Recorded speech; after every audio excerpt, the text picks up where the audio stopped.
To get settled here. Sure, did they miss the dad joke? Yes, please. Yeah, regretfully, they got the fire code that we have to deal with, so I apologize. If we knew all of you were coming, we would have built a bigger room. Okay, we're going to call the meeting to order. We do have quorum. We'll acknowledge that we are located on the traditional territory of the Lakota people. Was that close? Close enough. Oh, it's okay. Adoption of public agenda. So moved. Director Colburn and Director Wally. Sorry? Director Wally? I have three additions I'd like to place on the agenda.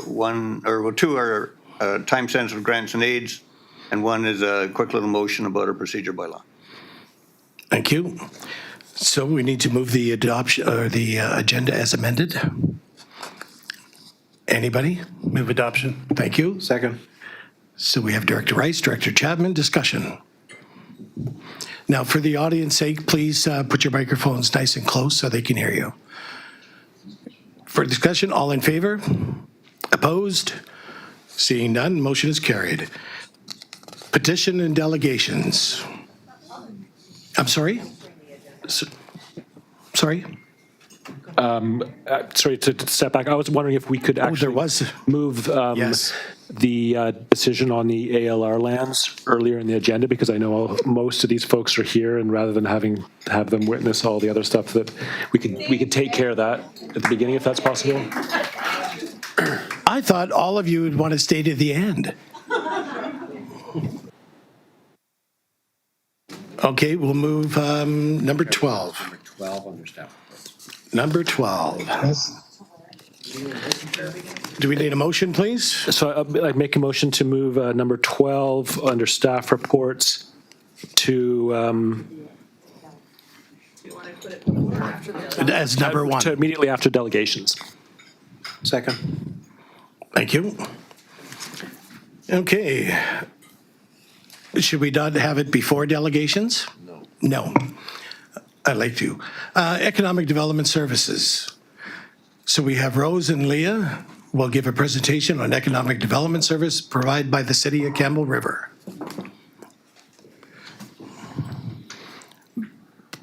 Please press the little button. Thank you. No, I meant on your microphone. Sorry. I'm just catching up, yeah. Understood.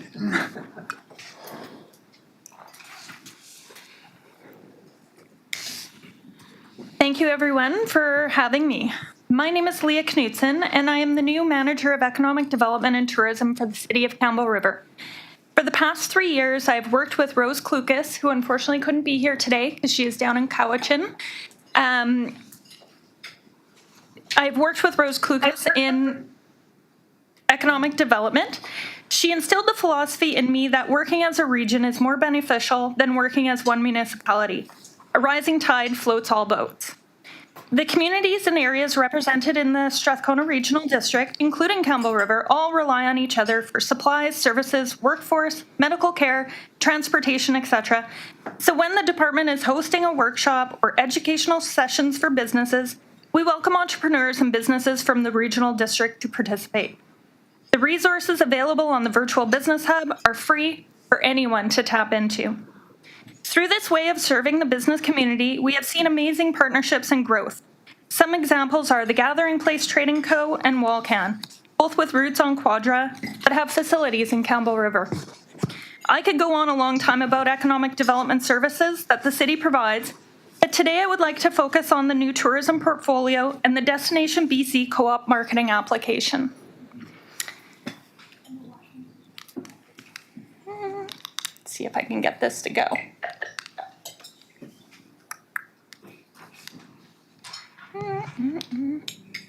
Oh, there we go. It worked. I'm not sure how. Might have been help from from Edith over there. So, Destination Campbell River. Let's look at a little bit of history. Destination Campbell River has always been under the economic development portfolio, but up until recently it was contracted out. The contractor first applied for the co-op marketing funding 6 years ago and has reapplied every year since on behalf of the member municipalities of Sayward, Tassus, Zabalos, and Gold River. In the application, it states, working with this vast region, it presents an existing opportunity to create an equitable and sustainable tourism economy with room to grow for the next 5 to 10 years. The effort of this ongoing co-op addresses regional tourism growth, lack of community capacity to market solo, alignment in brand messaging to ensure destination recognition, while also addressing the accommodation capacity challenges within Campbell River in the high season to ensure dispersion and lengthening stays within the SRD municipal communities, supporting industry and businesses. Next slide. Over the past years, the region has been marketed through social channels in local, regional, national, and international markets. So this gets us up to 2023. In the third quarter, the contractor that managed the DMO, or Destination Management Organization, for the City of Campbell River terminated their contract early. At that time, Mayor and Council decided that they had to bring the work of the DMO in-house in order to continue the services without a lag in operations, as we were in the height of prime tourism season and moving into key marketing period for international travelers. Since that resolution, the city has hired a manager of economic development and tourism, myself, and a business development officer specializing in tourism, Trevor Dalton, who is in the galley today. We have been working hard to keep the marketing and destination development initiatives on track.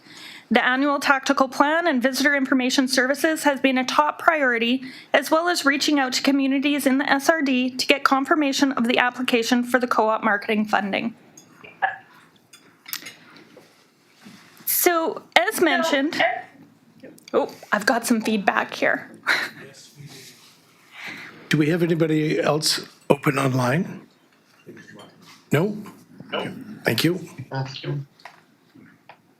I'll just pretend like there's a ghost mimicking me. It's all good. I don't. Do you? Okay. As mentioned, the co-op marketing has been an active campaign for the past 6 years. With the termination of the DMO contract, it came to light that the co-op marketing application was actually approved for 2023 by Destination BC, but the contractor never signed the agreement. So matching funding was not allocated from the province or collected from the member municipalities. The online content, including the inclusion of regional itineraries, municipal pages on the new website, were all carried out and active to this day throughout the year. Staff has pulled apart the 2023 application and drafted a 2024 application in order to secure funding, which will allow us to continue the regional campaign, supporting the communities and the operators located in the regional district. Okay. Within this application, we have a number of co-op marketing tactics. Print advertising, digital advertising, and that, as mentioned, is regional, provincial, and national and international markets. Print and digital collateral, such as trail maps, regional maps, and visitor guides. Focused asset development through CrowdRift, microsite enhancements, photo and video collection. So a really interesting thing is any of the tourism operators, when they post on social media and they use certain hashtags, it will populate into CrowdRift, and our marketing agency that we have contracted can pull that and feed it out into our Destination Campbell River campaigns, amplifying anything that they have, but also pulling user content. So actual travelers to the area, when they hashtag Campbell River, we can pull it and share it out. When they hashtag Tassus, Sayward, Zabalos, we pull it up and amplify it out. After this presentation, I will also show the focused asset developments through the microsite enhancements, because we just launched a new website this year, and it also has micro pages for each of them, but we'll take a look at that after the presentation. And we also do market research. So we gather data from Smith Travel Research as well as AirDNA, and it can show us how many room bookings there have been, the average daily rates, as well as any VRBO or online rentals. The City of Campbell River pulls that, and this co-op marketing application supports that, so we can fan out that information to the municipalities as well within the SRD. Go to the budget slide. Okay, so when we look at the budget, staff has reached out to the municipalities to confirm participation, but with the tight timelines and turnaround, with the transition happening to in-house from a contractor, it's been interesting, to say the least. I've had multiple people say, Leah, it's like drinking water from a fire hose right now. We've got so much stuff going on with tourism and trying to get it back on track. So we apologize for the very late timelines. This application is actually due on Friday. As you can see, the major contributor of funds in this application, and has been for the past 6 years, the City of Campbell River. With confirmation of participation at a very minimal amount, it would allow us to leverage the committed funds, Municipal and Regional District Tax, or MRDT, which is collected from the accommodation operators within city limits. It would be matched with DBC funds if approved. So one thing to note with this budget is moving forward, Destination British Columbia has strongly advised that the financial contribution from all parties needs to be more equitable in these applications. This is a very competitive funding stream, and so they are going to favor applications that have more collaboration and equitable distribution. In the new application, it states, there is no minimum investment required by each partner. Therefore, partners do not need to contribute equally. However, in the spirit of true collaboration, a reasonable amount from each partner is expected.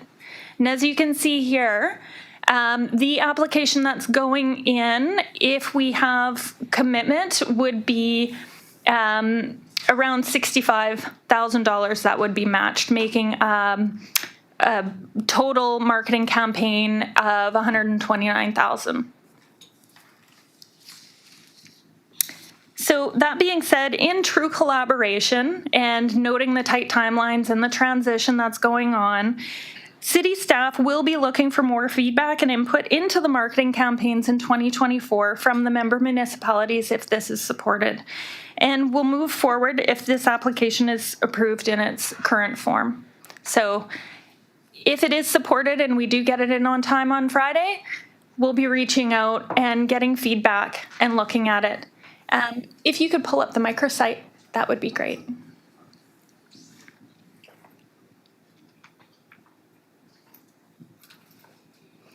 So as I mentioned, 2023, we continued on with the marketing, even though Destination BC and the member municipalities didn't put funds forward. With the microsites and the new website, all of the itineraries as well as individual pages have been developed. What we will be looking for in 2024 is more input on each of the pages and more content to share out. Because right now these are basic pages with high-level information, but there's so much more that we could do. It definitely supports the region as well as supports all of the business and operators. On this, we do have operator listings. Currently, it's free of charge for everybody who is in the area, and they can put in their details and promote their business as well. So when travelers are coming to Campbell River, they can also look at itineraries and businesses and see where they would like to go. This allows us to extend that reach and extend their stays, which means more time, more money. That is it. Does anybody have any questions? The budget that you were shown, that is what the ask is to the municipalities? That is what has traditionally been committed by the municipalities. And so we because of the tight timeline, that's what we have put into the application, but that can be changed if there is a will to change it. Thank you. CAO? Well, I think because of the timeline of the funding application and the need to get it in our lack of a current service, let's say in tourism or economic development, what would need to come from this group to support that application could be in the form of a regional grant and aid.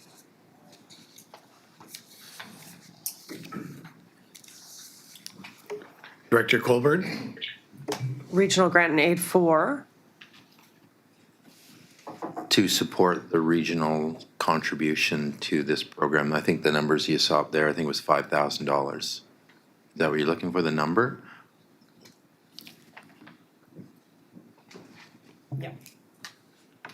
So to be Director clear, Bodish? the request is for $5,000? Is that what you're looking for? What do you actually need? What we need is a commitment of support and yes, the $5,000 contribution. That is the minimum contribution that has been given in the past. She pulled it up there. So Village of Gold River was 1,000, Tassis 1,000, Sayward 500, Zabalos 500. And then we also had a few operators put funds in. Because of the timelines, we have just pared that right down and gone with that. So that technically could be around 3,000. Again, with what DBC is saying, Destination British Columbia is saying is if it is an inequitable contribution, it won't be looked on as favorably, but they realize that this is a transition year, that our contractor walked away, and we are now scrambling to get things in. So they're a little more lenient with us this year. One moment, please. Director Dahl and then Director Colburn. Once you call a question on receipt, I'll make a subsequent. Thank you. Director Colburn? the curiosity with that is that, of course, Campbell River being our biggest contributor, also they are contributing the largest piece here. Would a regional grant, would they not pay 70% of that regional grant in aid? So it would be like double pay. I'm just in all fairness and equity here, it's not a massive concern of me, but it also just for the conversation. Yeah, and I think I think Campbell River is likely aware of that, and in consideration of the timelines and the regional support, like in fairness, Destination Campbell River, whoever the funder is, has no idea what our split is financially here. So it's looked upon with two things: a financial commitment and also a commitment from the region and the members of it. I think that's what's the most important part. Again, whether that's a 70-30, 50-50 split, there's no way the funders would know that or would care. Director Colburn. I have one more thing. Thank you so much for bringing this to us and bringing it to our attention. It has been, I had wondered where things were. And so what I would really appreciate from you going forward, as well as feedback, would be a copy of the presentation and maybe a copy of your notes, because you were quite eloquent when you spoke about it. Because we have new councillors on council, it would be good to get a fuller picture of kind of what we were involved with. So thank you for that. Director Mowini. Thank you, Oh, Chair. sorry. One moment. You wanted to respond to Director? Sure. Through the chair, absolutely, I can provide the copy of the notes, but I can go one step further and I can provide the draft application for the co-op grant to each of the member municipalities. We have spoken to Gold River and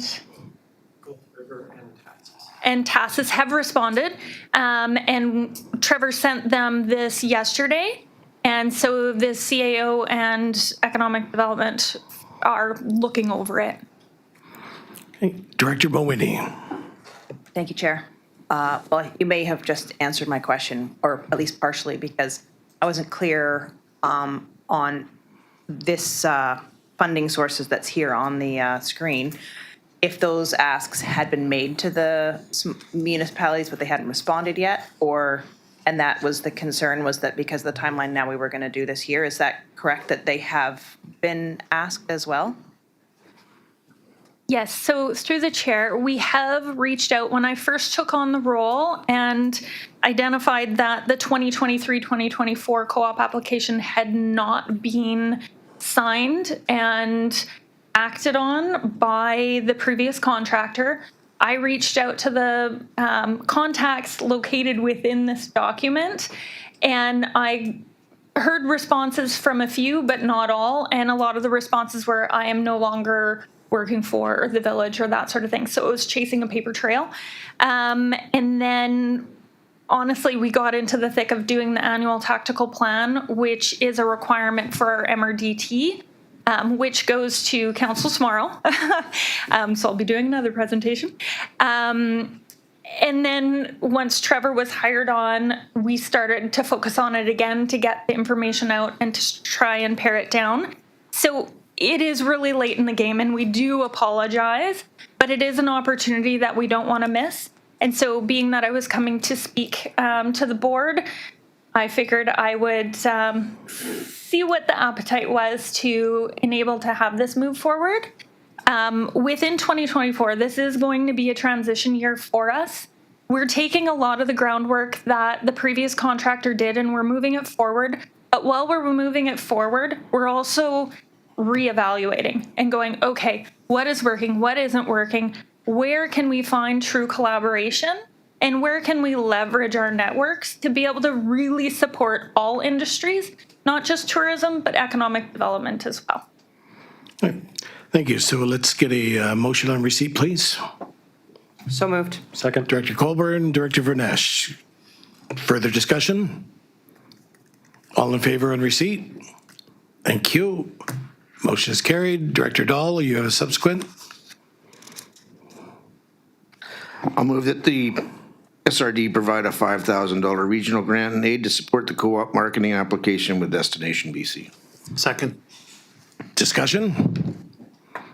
All in favor? Opposed? Seeing none, motion is Director Chapman. I'm not opposed. You're not opposed? I have another motion. Motion is carried. On to another motion. Mr. Chair, I move that staff prepare a report on the history of participation and financial support for tourism at the SRD. Second. Director Colburn, discussion? All in favor? Opposed? Seeing none, motion is carried. Thank you very much for your presentation. Okay, now we're going to go to number 12. No, we're not. I lied. We have another one. Western Forest Products, Indigenous Forest Partnership. We have Brad McCray. Oh, sorry. Mic test? Mic test. Thank you. We've got you. Thank you. So we have Brad McCray, we have Sienna McConnell, we have Dallas Smith, Erica Roberts will make a presentation regarding the recent Indigenous Forestry Partnership Agreement between Western Forest Products and the Nakwakis. Was that even close? Thank you. I apologize deeply. Okay, please go ahead. Thank you to the chair, and thank you to the board for having us. For those of you who I have not met yet, my name is Brad McCray. I'm the Director of Government Relations for Western Forest Products. I'm joined today with Shauna McConnell and Ted Nash to discuss the recent announcements on TFL 39 Block 2, which is a limited partnership. Both Shauna and Ted will introduce themselves and are going to be leading this conversation, and questions will be welcomed at the end of the presentation from the board. Over to you, Shauna. Great. Thanks, Brad. Good afternoon, everybody. My name is Shauna McConnell. I am the Vice President of Indigenous Partnerships with Western, and here today with Ted Nash. Dallas Smith is not able to join us to present on the partnership we announced a few weeks ago in Victoria. You're on mute, Ted.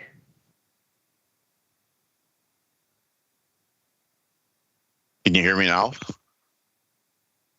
I'm Ted Nash. I'm the forestry negotiator for Navajo's Council. Great.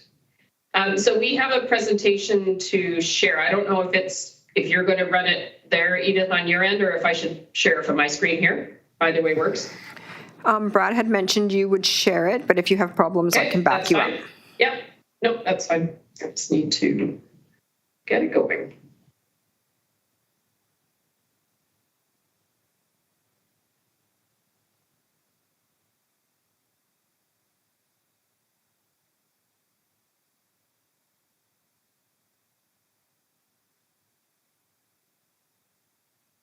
Here we are.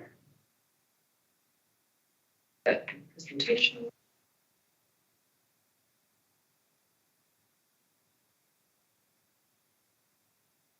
Great. Okay.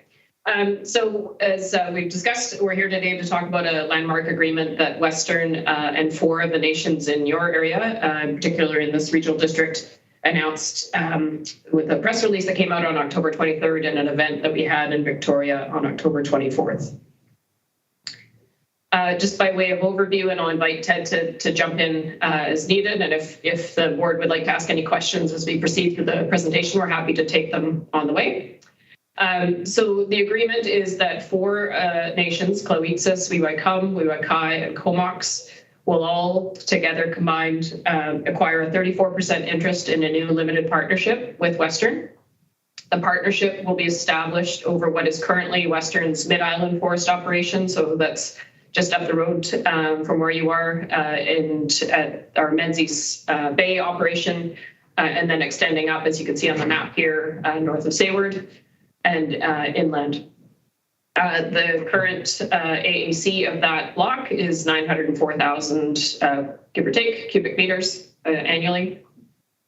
The agreement was facilitated by an incremental treaty agreement that the 4 nations signed with the province. As you probably are well aware, these nations are in advanced treaty negotiations, and together with the province, they were able to use the ITA as a way to help facilitate their entry into the partnership. At this time, we anticipate the closing of the transaction will be in Q1 of 2024.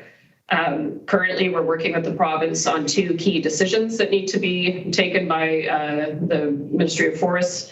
One is with respect to the subdivision of this block from the broader TFL 39 that Western holds. That TFL has 4 geographically distinct blocks. This is the one that we're going to be subdividing away from the main tenure, and it will become its own new tenure. And then a subsequent decision from the Minister of Forests to then take that tenure and move it into the limited partnership. As part of that process and the considerations that the minister will be making in deciding about that transaction, they'll be looking at whether the transaction is in the public interest.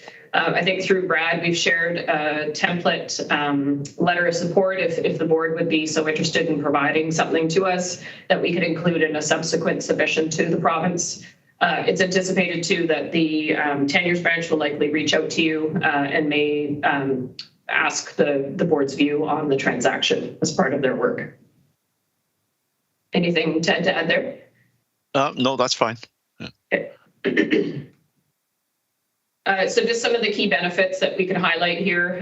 The transaction, in I think our shared view, furthers First Nations participation in the forest sector and advances economic reconciliation.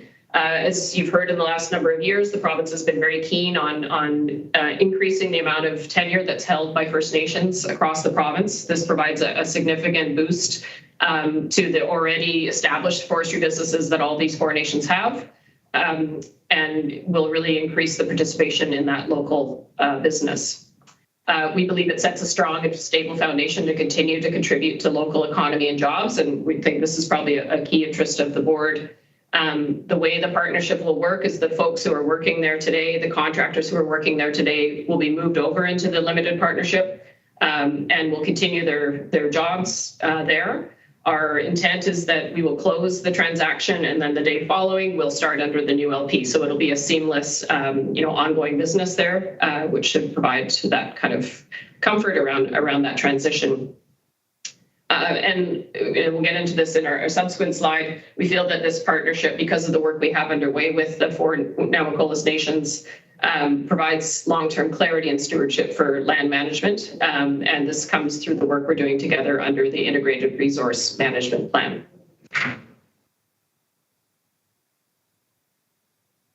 So noting here, I think between Western and these nations, as well as others that are part of the Namakolas Council, we've been working together for a long time. We've had information sharing protocol agreements in place. We've been working on a large cultural cedar declaration and managing that together with the nations as we operate in the territories. One point I didn't make earlier is that these 4 nations are the rights and title holders for the land base that we're talking about. It's kind of a unique situation to be able to have all of them together under one umbrella, and we think it provides a lot of strength for all of us going forward. The IRMP, as I noted, the Integrated Resource Management Plan, I know here we say 2002, but I think, Ted, you corrected me yesterday, that's actually late 2021 that we started that work. This is a joint approach to developing a new management plan approach for this TFL 39 Block 2 area, and would become kind of the guiding document for the business going forward. Through the IRMP, there's an integration of cultural, economic, environmental, social values, and looking to apply, kind of science-based strategies and using best available information to achieve those values.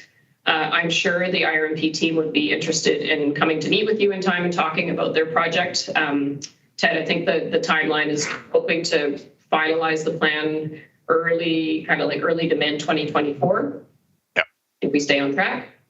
And we see that the IRMP will help achieve these kind of joint objectives around enhancing forest stewardship, creating socioeconomic opportunities such as what we're presenting today, and is generally providing a greater operating certainty for the long term. Anything to add there, Ted? No, I think you've captured it. I think the key point is that we're coming at this from 2 places. One, we're going to do the Integrated Resource Management Plan that's going to essentially reflect the values we want on the land base. And the second is we want to be in the business side, getting economic benefits. So we're going to partnership on both sides, developing the future forest management regime and benefit and economic development in the area. And we think through doing that, we're going to create significant stability on a go-forward basis. Thanks, Tim. Just some hello quotes here from the announcement that we had. We were able to, Ted and I got to sit in the audience. We didn't have to be in front of the cameras, but we had an announcement on October 24th at the legislature. The chiefs or representatives from the 4 nations were all in attendance, as was Dallas Smith, who's the president of Namakolas Council. Premier Eby was there, Minister Rankin was there. And we were able to celebrate the signing of the purchase and sale agreement and acknowledging the announcement in the legislature. There's also been quite a bit of positive media coverage around the announcement, which we're kind of following. And we're now doing a bit of outreach to other local governments and other entities in the kind of Campbell River area, just to make sure that people are aware of the announcement and understand the timing of the new partnership, and to take any feedback or questions that you may have. So that's the end of our slides. So if folks have any questions, we're happy to take those.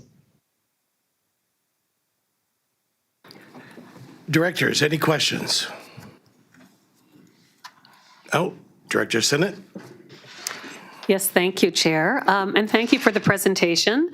As someone who knows a number of people who deal in the area that you're talking about and have various contracts right now with Western, is it going to remain just with Western, or is there going to be substantial changes to the existing, like Bill 13 and road maintenance contracts? What do you perceive the sort of practical effect in the community is going to be? Yeah, I think our view is we're following the regulations which require that the contracts will be passed into the partnership. The view is generally that those contracts won't change. Most of those contracts have been operating within this block, so their rights are tied to that block already. And really it's a matter of who's the other partner. No, so the limited partnership will be the contracting partner to that Bill 13 contractor. Thank you. Director Davis. Yeah, thank you, Chair. I'm just wondering if there's any plans or discussions underway regarding Mowatshot First Nation and TFL 19.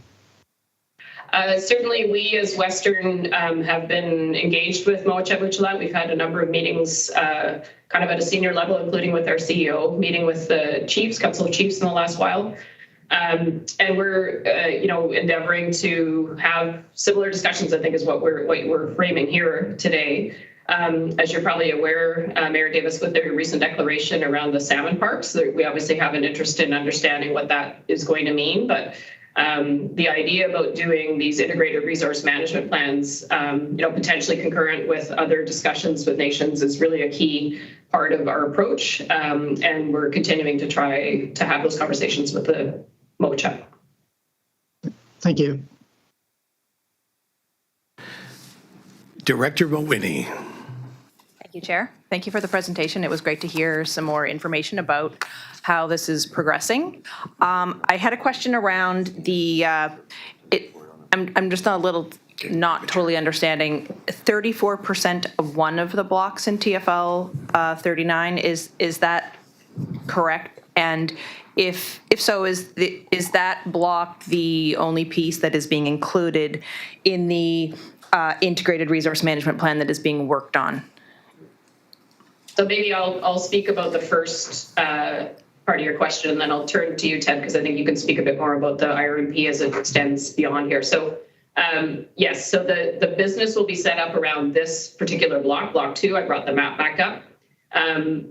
That will become its own independent tree farm license, and it's that business, along with the equipment and the people and all the things that go with it to run the business, that the four nations will be acquiring 34% of, if that makes it clear. So 34% to the nations, Western will retain 66%.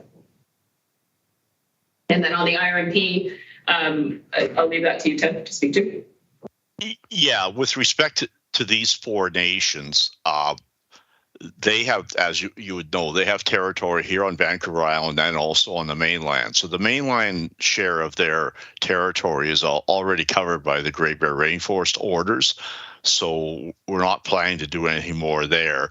The territory out on Vancouver Island outside of Block 2, and that would be the Pacific Timber Supply area, which is north of Block 2, and the Sayward Landscape Unit of the North Island Timber Supply area, which is south of Block 2. We have an agreement with BC Timber Sales that we're concurrently working on a separate IRMP for those two areas, and they will be somewhat integrated and have the same kind of values that we'll be managing for, and hopefully a similar timeline for completion. You're good? Thank you. I would just like to add that it'd be great if we could have that map shared with us in maybe in an email or something. It's hard to see. We will. We have it. We do. Right, this map here? Yeah. Excuse me. Okay. I want to thank you very much for coming and presenting for us. We appreciate your time. Thank you. Thank you. Have a good day. Thank you. Okay. Bye. Bye-bye. Bye-bye. Can I move receipt of the presentation? Second. Director Vonish is the second. Do we have discussion? All in favor? Opposed? Seeing none, motion is carried. Now we can go to number 12. Drum roll, please. Hey. Receipt of the CAO's report. Second. Director Wally, you need to use your microphone, please. I'm sorry. Move receipt of the CAO's report. Thank you. Second. Director Colburn is second. Discussion? Annika will speak to this for us.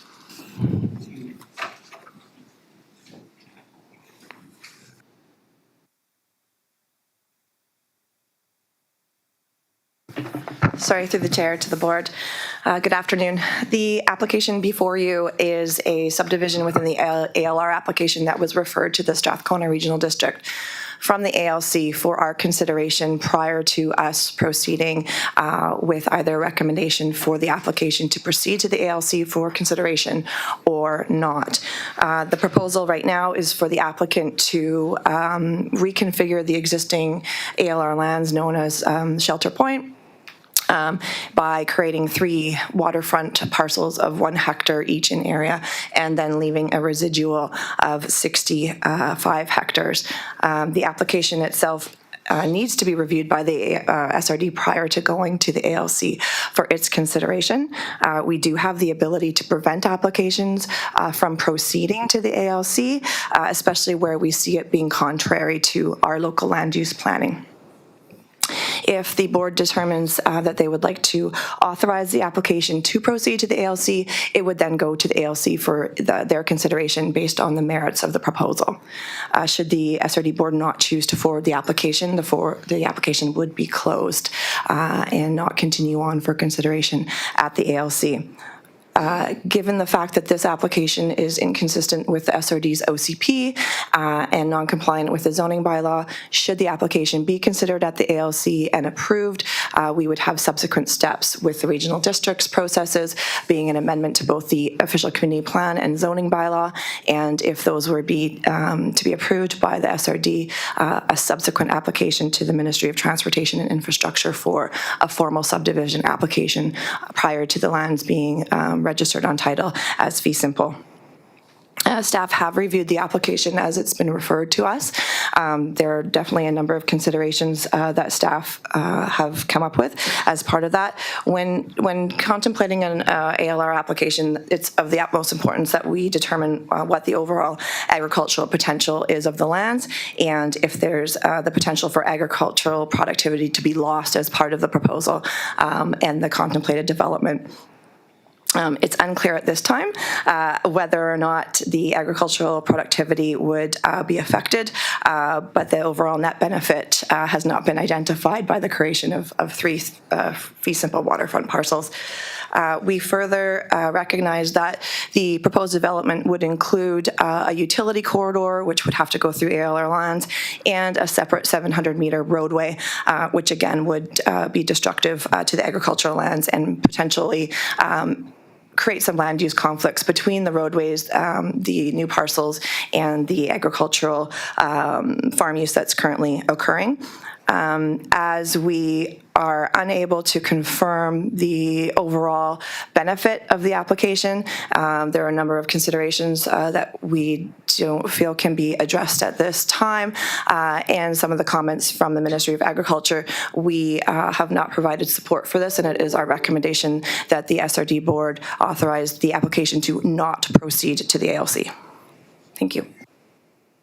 Okay, thank you for your presentation. We're still on receipt. All in favor? Opposed? Seeing none, carried. Going to B, that the agricultural land reserve application ALR 1D23 Shelter Point Farms not be authorized to proceed to the Agricultural Land Commission for consideration of the purpose of reconfiguration of the land legally described as Lot A, District Lot 141, Comox District Plan, V1P 84364, Lot 1, District Lot 141, Comox District Plan, V1P 84365, Lot 1, District Lot 141, Comox. Who wrote this?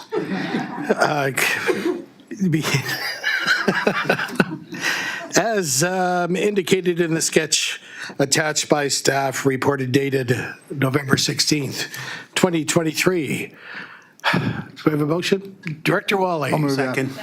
Director Lott. Discussion. Director Sinnott first, then Director Dahl, then Director Lanyon. Yes, thank you, Chair, and this is a question for CAO. Is this without prejudice to bring a further application? I don't think it prohibits a further application, no. Director Dahl. Well, Councillor Sinnott kind of helps there, because I have a problem with this. There's too many questions about the ALR lands and the utilities and roadway. You know, it says that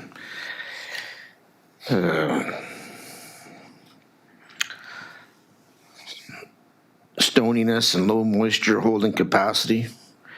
So without knowing whether this is actually farmable land or not, it makes it difficult to make a educated decision on what's going on here. If you're not losing any ALR, then I would think that creating some lots would be a better land use. than having land sitting there that's not got any potential for use. So without knowing whether the utilities and roadway could be on land that has no ALR value, I would have a hard time voting to support this either yay or nay. I think that we're missing information that needs to be there to make that kind of a decision. Aniko, did you want to speak to it, or should I move on? Thank you, through the chair. There is no specific information related to the areas that were going to be disrupted by the utility corridor or the roadway. However, the regional agrologist did indicate concern that those lands are arable. As to what types of crops would be appropriate, that's left to be seen. But certainly the class of lands that are provided here are generally speaking for the entire farm, and that farm has been farmed and used for a number of agricultural purposes for many years. Okay, thank you, Director Mawhinney, then Director Wally. Didn't you have your hand up? Oh, it was Director Lanyon. Sorry. Thank you, Chair.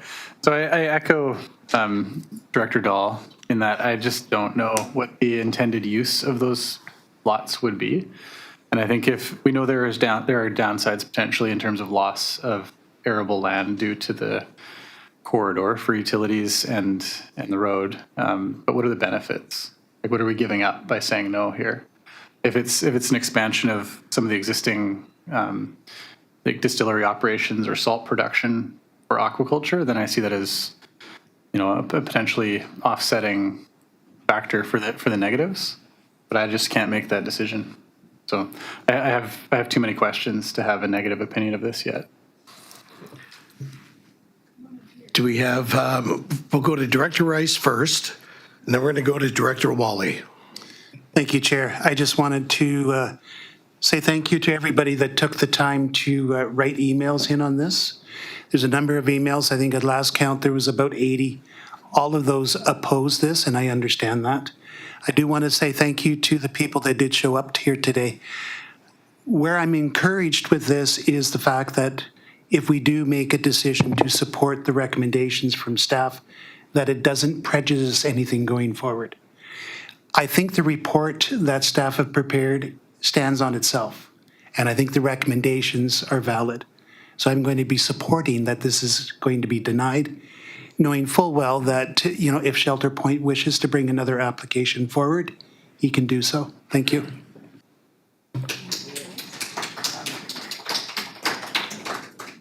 Would you like him to bow?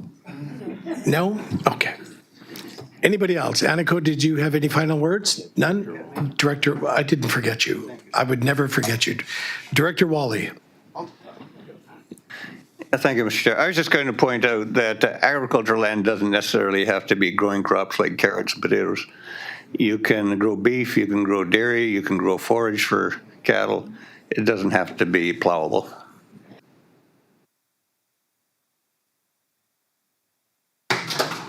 Director Dahl. I helped the Campbell River Motocross Club get their property out of the ALR by proving that the only thing you could grow there was rocks. So if all you can grow is more rocks, then it's not going to feed cattle or anything else. Okay.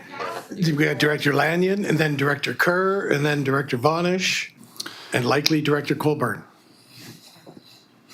Can you remind me, if these lots are subdivided, do they remain as ALR designation? Yeah, thank you, through the chair. At this time, there's no application to exclude the lands from the ALR, so they would remain ALR.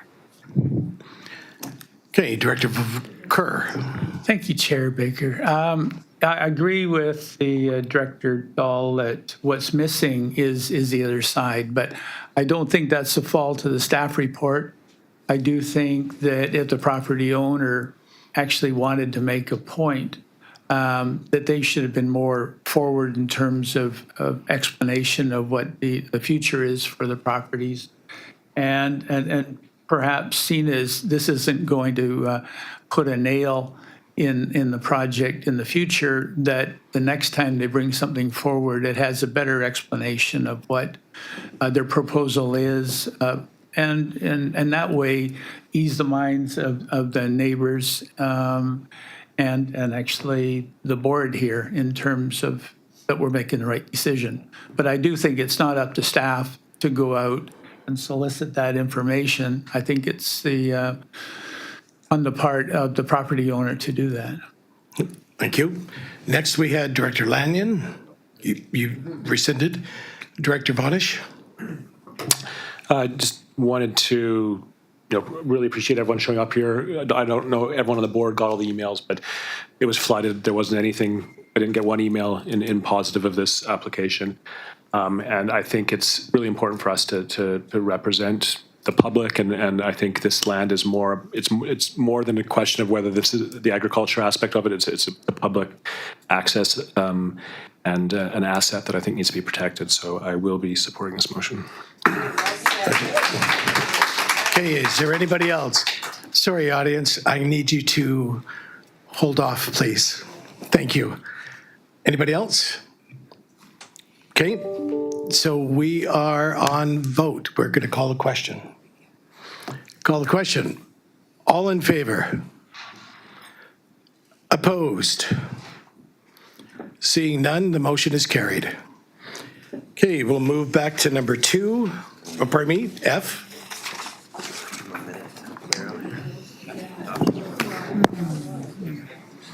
Okay, we're going to take a brief recess for 8.5 seconds. Minutes. Let's go minutes. Okay? Yeah, it's really long. It's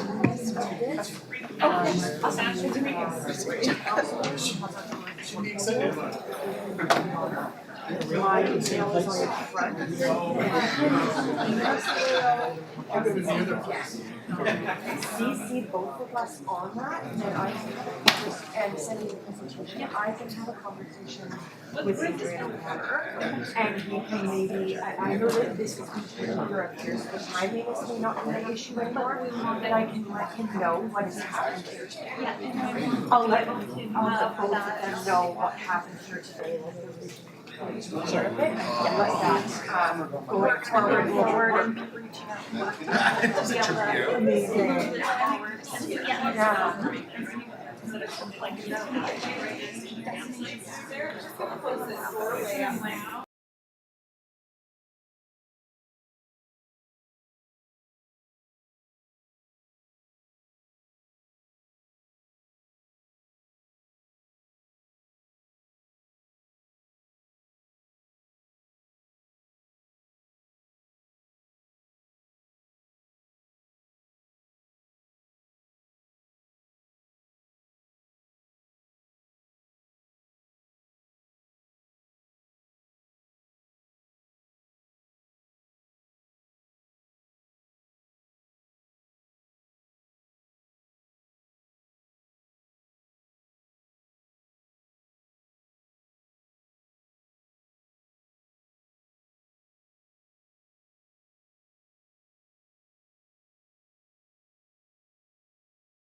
Who are we missing?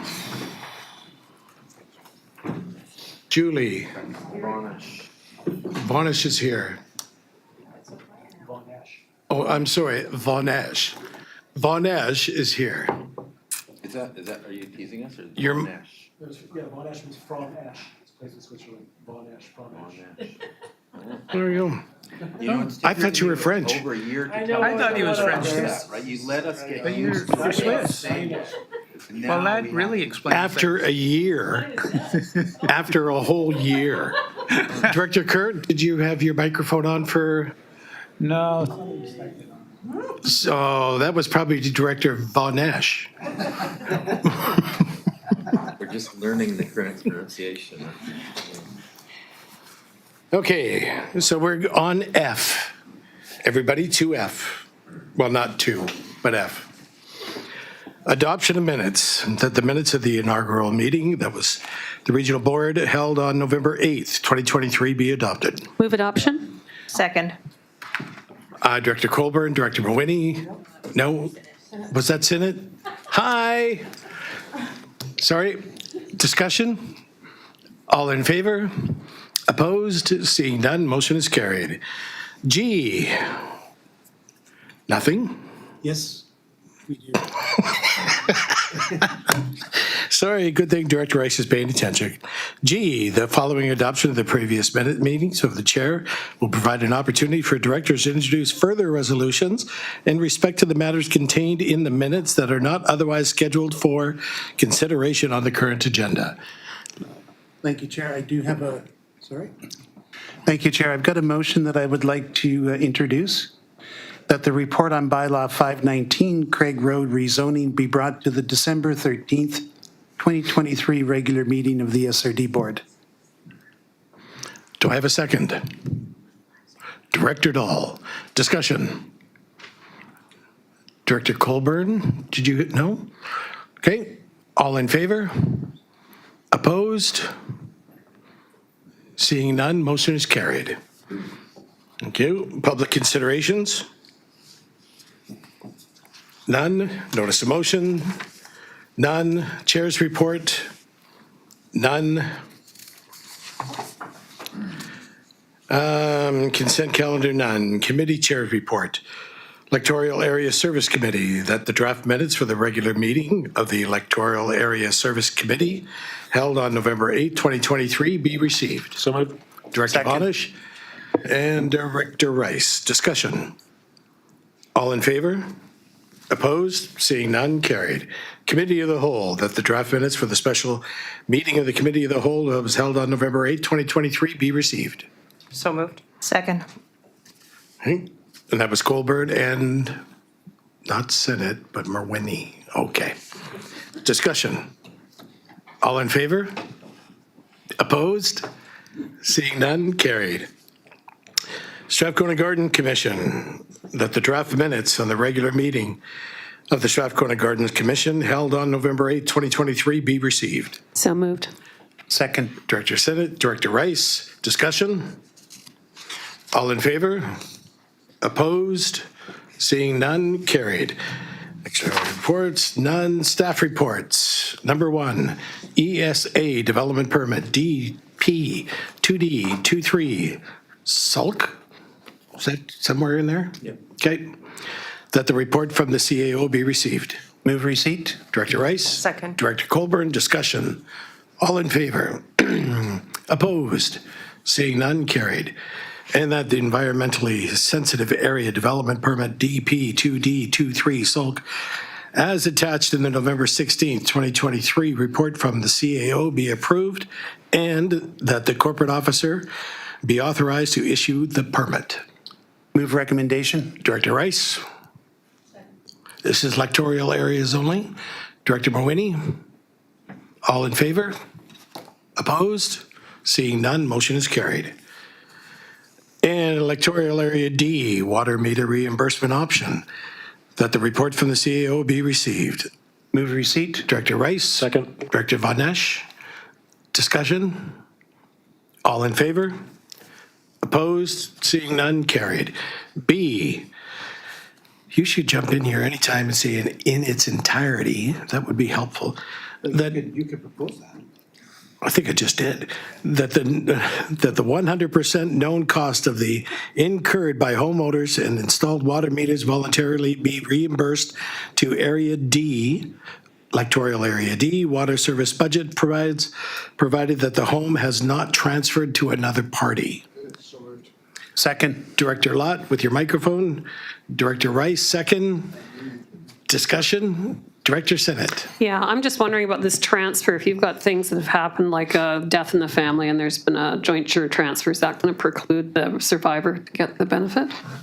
No, I think the intent was if you sold your house, any improvements in your house, anything you had, that was consolidated in the sale of the price, and so the new owner wouldn't be able to claim that. That was the intent of what we were going for. So houses that sold to new owners, presumably non-family members, that they wouldn't be able to make the claim for the reimbursement. So if there becomes an issue, they'll bring it back to the board? If there's some sort of... Yeah. That we Things haven't of- seen. Yeah. Yes. Okay, thank you. Mr. Yates. Thank you, Mr. Chairman. So if the board passes the motion currently on the floor, then there will have to be a bylaw amendment brought back to the board that will specify the circumstances specifically and define some of the terms so there's clarity on the minds of the board. All in favor? Opposed? Seeing none, motion is carried.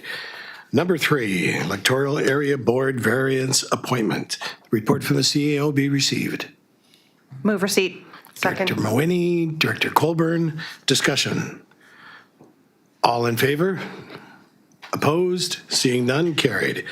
B, the David Liu E.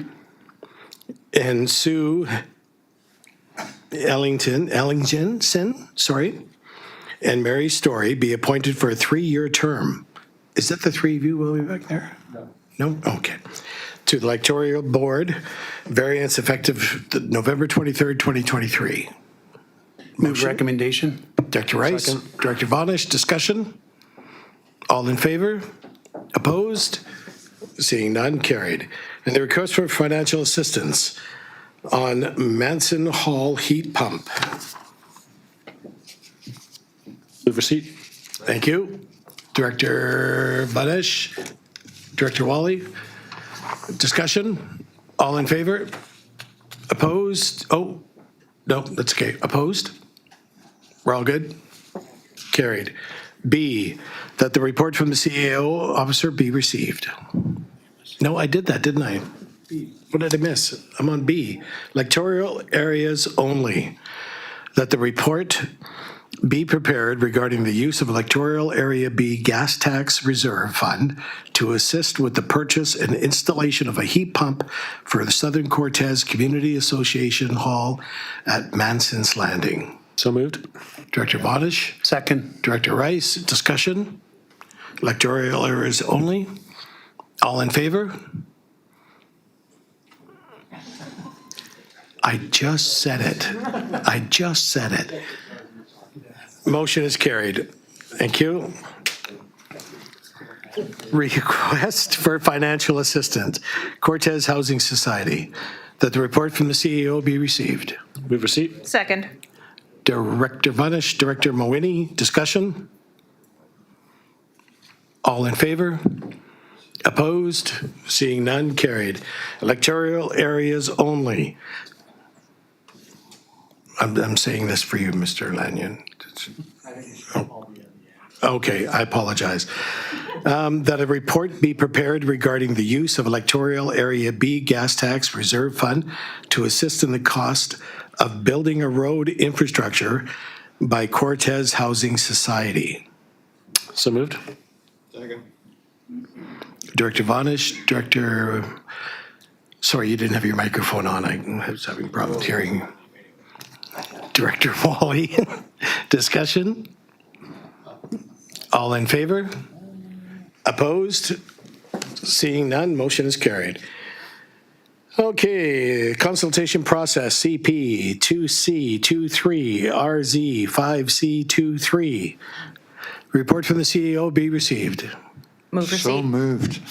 Second, Director Lott, Director Rice, CAO. Just if anyone's wondering, this would typically come to the Electoral Area Services Committee. We inadvertently missed it off the last one, and I asked the area director if she'd be fine if we put it on the board. So it's unusual. This would come straight to the board, but it's a bit of a timely matter for the applicant.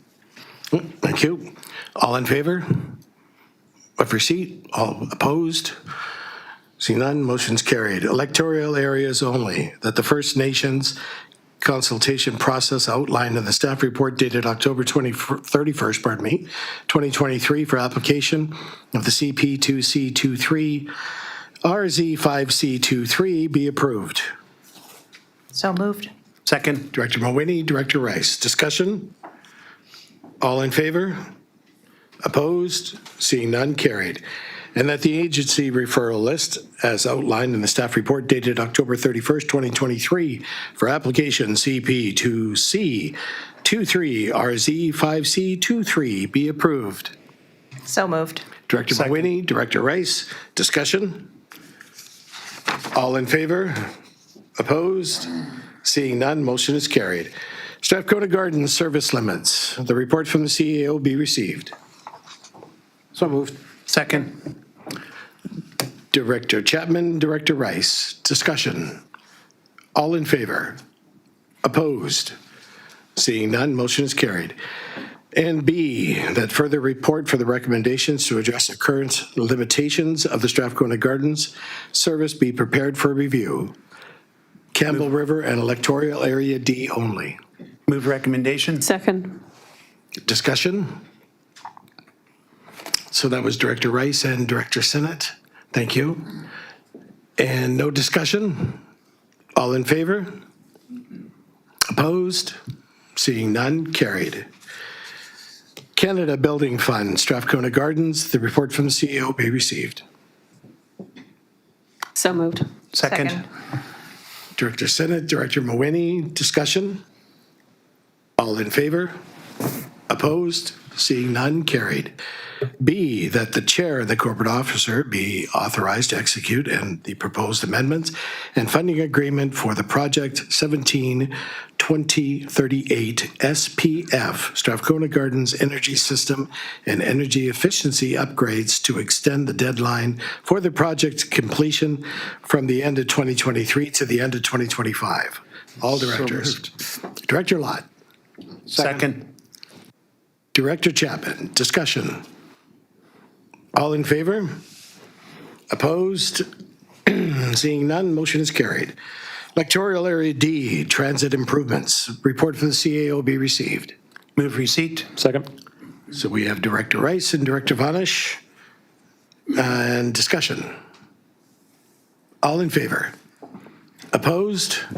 Seeing none, carried. And that $150,000 previously allocated from the Growing Communities Funds be retained in the Electoral Area D transit function to fund further transit improvements and projects. Move recommendation. Director Rice. Second. Director Chapman, discussion? All in favor? Opposed? Seeing none, motion is carried. 10, Cedar Creek, Upper Campbell Lake, electrification. Report from the CEO be received. Move receipt. Second. Director Rice, Director Chapman, discussion. Director Rice. I have a motion that I would like to move on this. I do want to make a couple of comments, though, for the public record. I think it's quite important that we stay on this, so I want to thank staff for the work that they've done on it so far. And the recommendation that I would like to move is option A. We're on receipt. So we'll finish receipt and then you can make your motion. Perfect.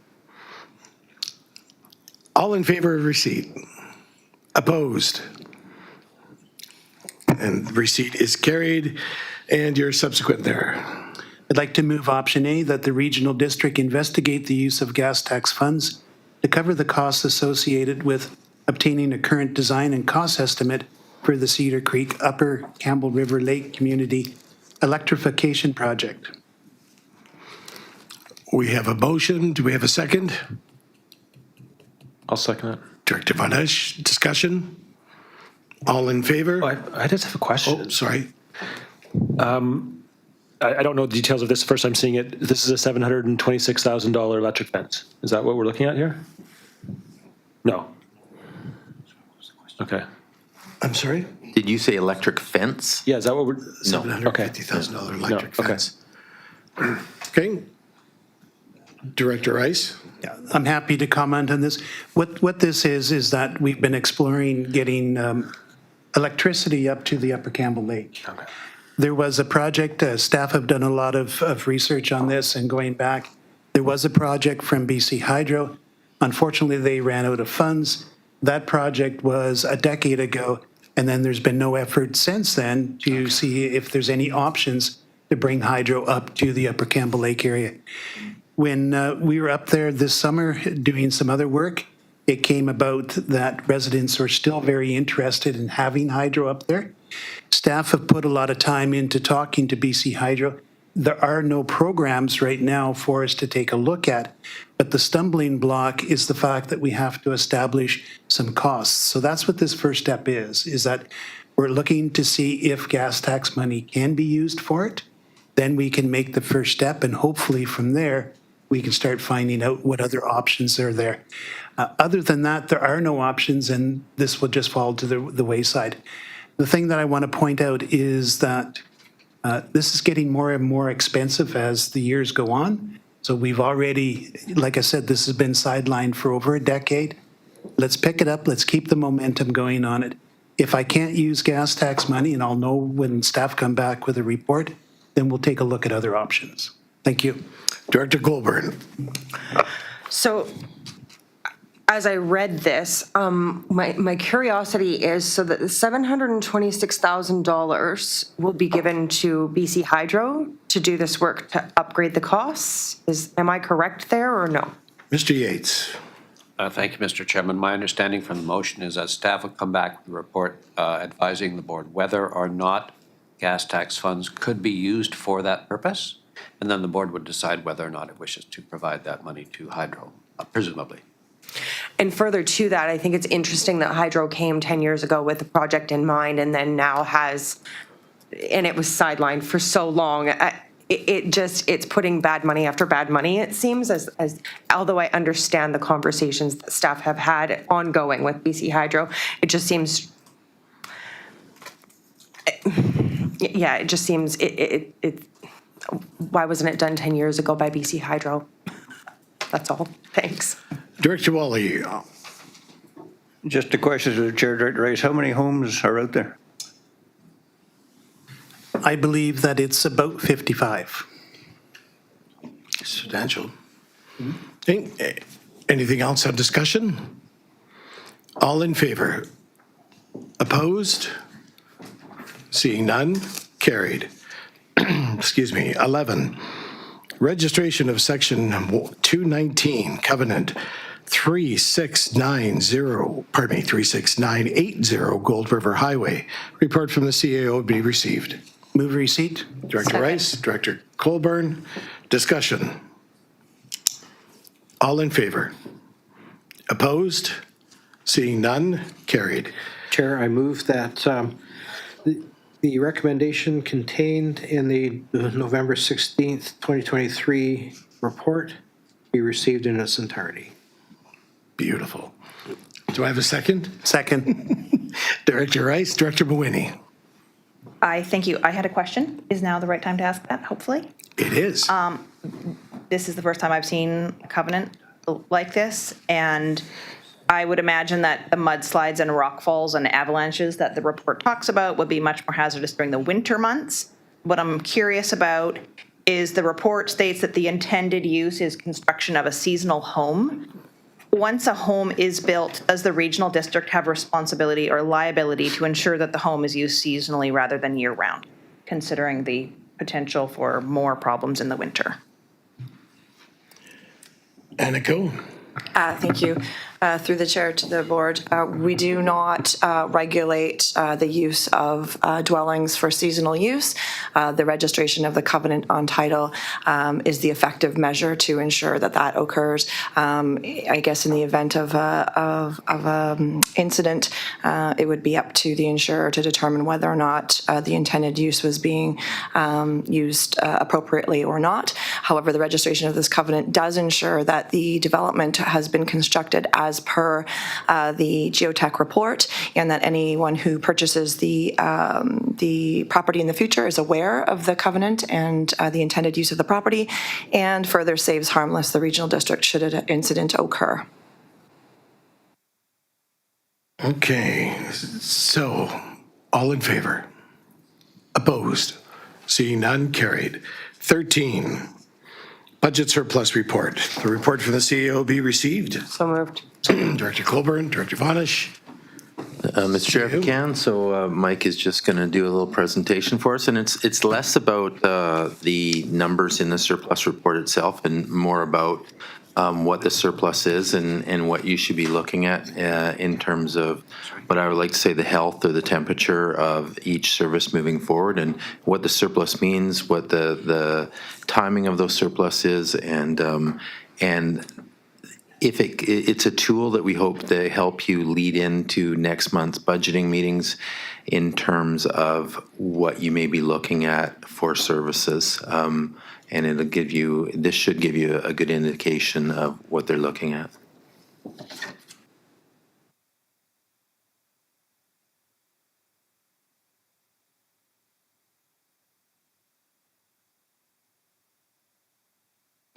Your mic. Thanks, everybody. So yeah, as Dave says, I'm here to speak to the surplus report, and this is just going to be a brief overview, more or less, on the concept of surplus, and then we get to have any questions at the end. So if we click. So the reason we're presenting on the concept is just because surplus is actually a pretty hard concept for a lot of folks to understand. So we got the three top myths in local government finance. The first one's the assessment increase equals the property tax increase. And we'll talk about this more at budget, but sales and income tax are levied on a percentage, whereas property taxes are a dollar amount. So the amount we collect doesn't always increase with the price of service and goods, like sales tax and income tax. Next one. Next one we commonly face is that CPI should somehow equal a government price index. CPI, of course, is based on a basket of goods for the average consumer. Well, the SRD has a different basket altogether. Consumers spend a high amount on budgets, or a high amount of their budgets on food and rent, whereas we do a higher proportion on chlorine and liability insurance and audit fees and such. CPI is also limited to a single individual, whereas the regional district is more of a collective, so we grow and expand over time. And why we're here today to talk about the surplus, and that's the biggest misconception, is that surplus equals profit, which it doesn't, but the next slides will discuss that in more detail. Next. So surplus is the timing difference between when we collect money from a taxpayer and when we spend it on their behalf. It's pretty much the extent of it, but like I say, it is commonly misunderstood. Surplus is also cumulative. They've been carried forward ever since we started collecting tax money. So commonly here, if you have a service, for example, that has a $10,000 surplus for 3 years, we don't have a $30,000 pot of money at the end of those 3 years. It gets carried forward. And being a regional district, it's also carried forward within the service. And surplus is also inevitable. If you look at any financial reports from any of the local governments, they'll all have a surplus. It's just the fact that we have to produce a report at a certain point of time, so a surplus exists. Here's my chart of time and money. So again, this is kind of speaks to why it's inevitable, but we budget funds usually at the beginning of the project, and then we spend funds over the course of that project. And depending on when you have to do the report, your surplus amount will vary. So this is the report speaks a lot to carry forwards, and they act this way. anytime you can't finish a project within 1 year, usually you'll have a carry forward and that would result in a surplus. And then, of course, the bigger and more complex the projects, they're going to span multiple years. As those carry forwards go away, they're usually replaced by a new one. So it can get kind of complicated to analyze them. Next. Our base budgets have a lot of contingencies in them, and that's quite a common word in the surplus report. So this is just a little slide to focus on how surplus works. So as most people know, the asset failures commonly happen in the first year of operation and last year of operation of any asset. So we tend to establish a contingency right off the bat. And then if you can click slide, and the green arrows will show you kind of what we speak to in the reports. So in this example, you have a $3,500 repair in 3 years. That's going to reduce your surplus, and then the next year when you restore that, it's going to increase the surplus, assuming you don't have another $3,500 repair. So once you have that difference in actual expenses, that's when you're going to get a change of the surplus. And so in this case, in year 8, for example, the assets aged, inflation's happened, all the risk has increased. Anytime you increase or change the contingency amount, that's where you're also going to see an increase in surplus, assuming you don't have an offsetting expense that would reduce it. Go back to slide. But the point being there is having the contingency allows you to control your risk. For that year 5, for example, you could increase your risk and decide to replace that contingency over 2 years, and that's going to split the income to the taxpayer. So you just kind of have to, analyze your risk tolerance to see where you're going. Next. So again, as those green arrows pointed out, the reports we produce usually focus on the change of surplus, and that change is neither good nor bad. It kind of depends on why it's occurred. So some examples of that, if you click slide. The first one is a legal cost contingency, for example. Having a legal budget for legal fees is good, but not spending that budget is also a pretty good thing. You click next, and the next one, if you have, for example, for your car oil changes, having a maintenance budget is good, but not spending that budget would be bad. So that's kind of what we tend to look at with the surplus. And the same is also true for deficits. They're not really good or bad. It kind of depends on the reason they exist. So one of the examples we looked at is 911 in the report. We based our budget based off the initial estimates from the 911 Corporation. They came in a little bit higher, so it was a question of a $9,000 deficit. Instead of taxing for that in 2023, we just tax it 2024. The important point is no matter what our surplus says, the taxpayer still gets the same service and they still pay the same overall amount. It's just a matter of the timing of the payment. So if over the long term surplus doesn't really have an effect, it kind of begs the question is why I look at it, and you click. And then as Dave alluded to, it's a good gauge for the upcoming budget. Sometimes when you're contemplating new spending or new initiatives, it might be beneficial to you to roll them out when conditions are perhaps more favorable. COVID was a good example of this. A lot of our operations were impaired, so excess surplus was built up, and we use that to fund some capital and operating reserves, and then where possible, we minimize the tax requisition increase with it.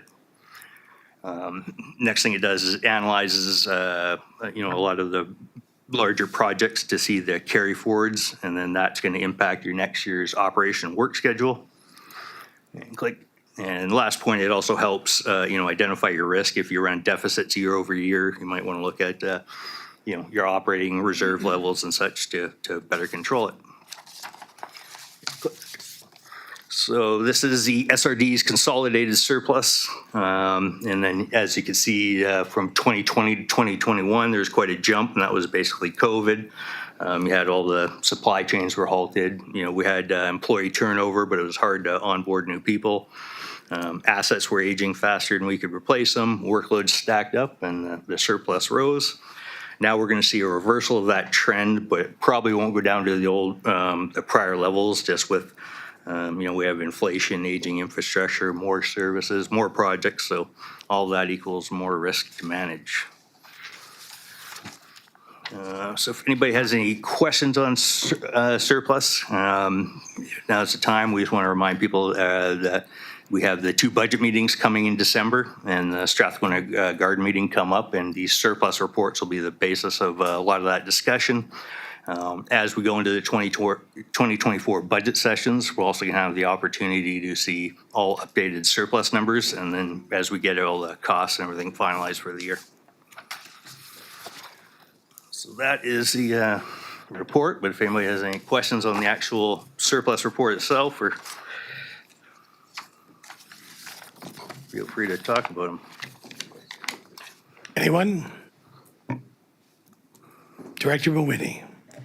Thank you. In the report, it said that we may wish to defer the detailed discussions to the EA functions, to single participant meetings. Do we have to formally do that here, or will that just automatically It'll happen? automatically happen. Again, this is so going into that, you have some idea about each individual function and how good or bad it's doing there. And in my mind, when I always look at the services, I look at the change in surplus. And if there has been a change, like if there's no change in it, you've theoretically done pretty much as you budgeted and you have in previous years.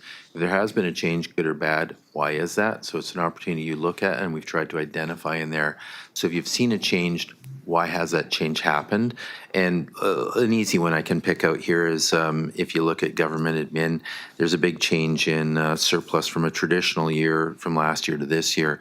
And as we've all seen, Sean Koopman brings a lot of grant money into the regional district. The timing of that spend money and the timing of receiving those grants can have a big swing in what the surplus looks like. So you look at it, it says 934 last year, it's 777. You go, oh my gosh, what happened here? But that's just a matter of, again, receiving the money and spending it, and when are you receiving that money and spending it? So, you know, you can look at that, and hopefully we've given an explanation. You go, okay, that's no big deal. That's not a tragedy.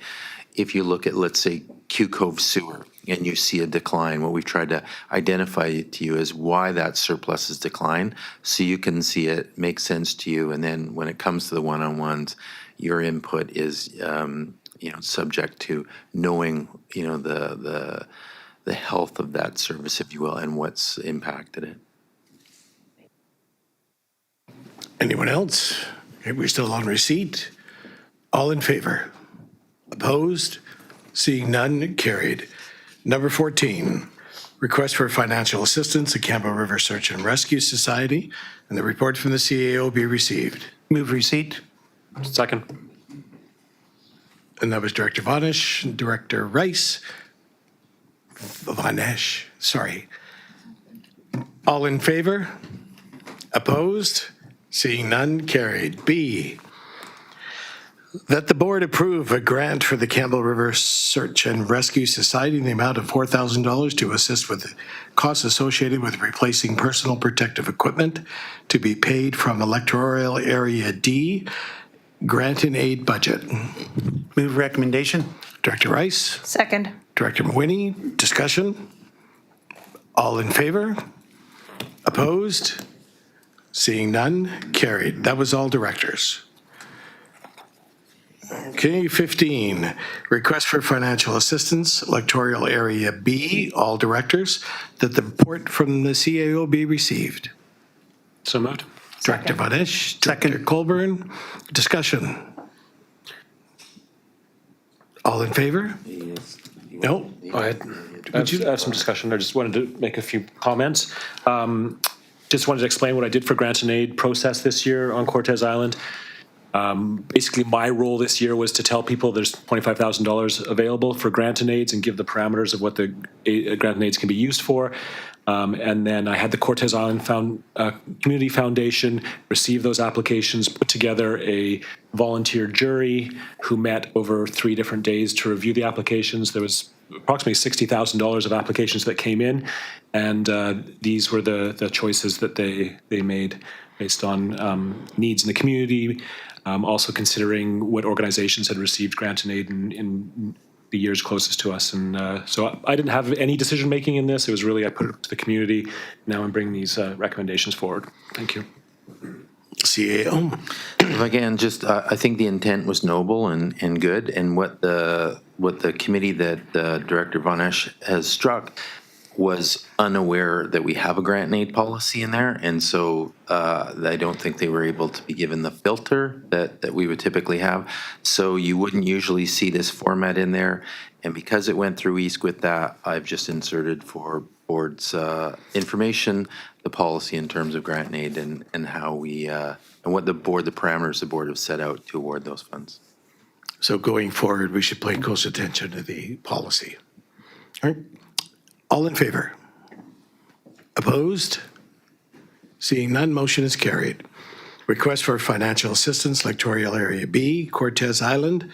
No, we just did that one, didn't we? Chair, Let's go down to B. Chair, I move that the grant requests contained in the CAO's report be approved in their entirety. I'll second that. This is 15, right?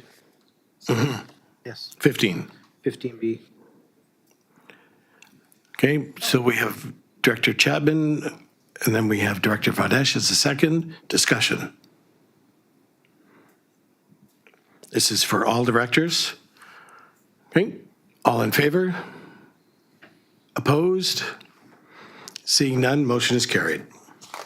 16, request for financial assistance. I have a conflict here. Okay. The nonprofit I work for does some work for this nonprofit, not to do with this grant, but. Okay, we'll call you when when it's completed. Thank you.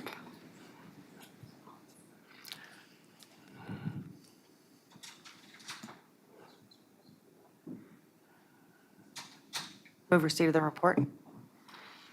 Director Colburn, Director Mawhinney, second. Discussion.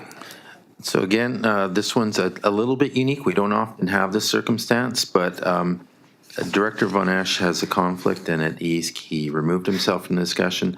This report didn't get seconded, which if a motion doesn't get seconded at board, it dies. But because EASC is a committee providing recommendations to the board, we bring it back to the board, even though this motion didn't even get a second. So they don't really have a recommendation from the board, but the same note as the previous report.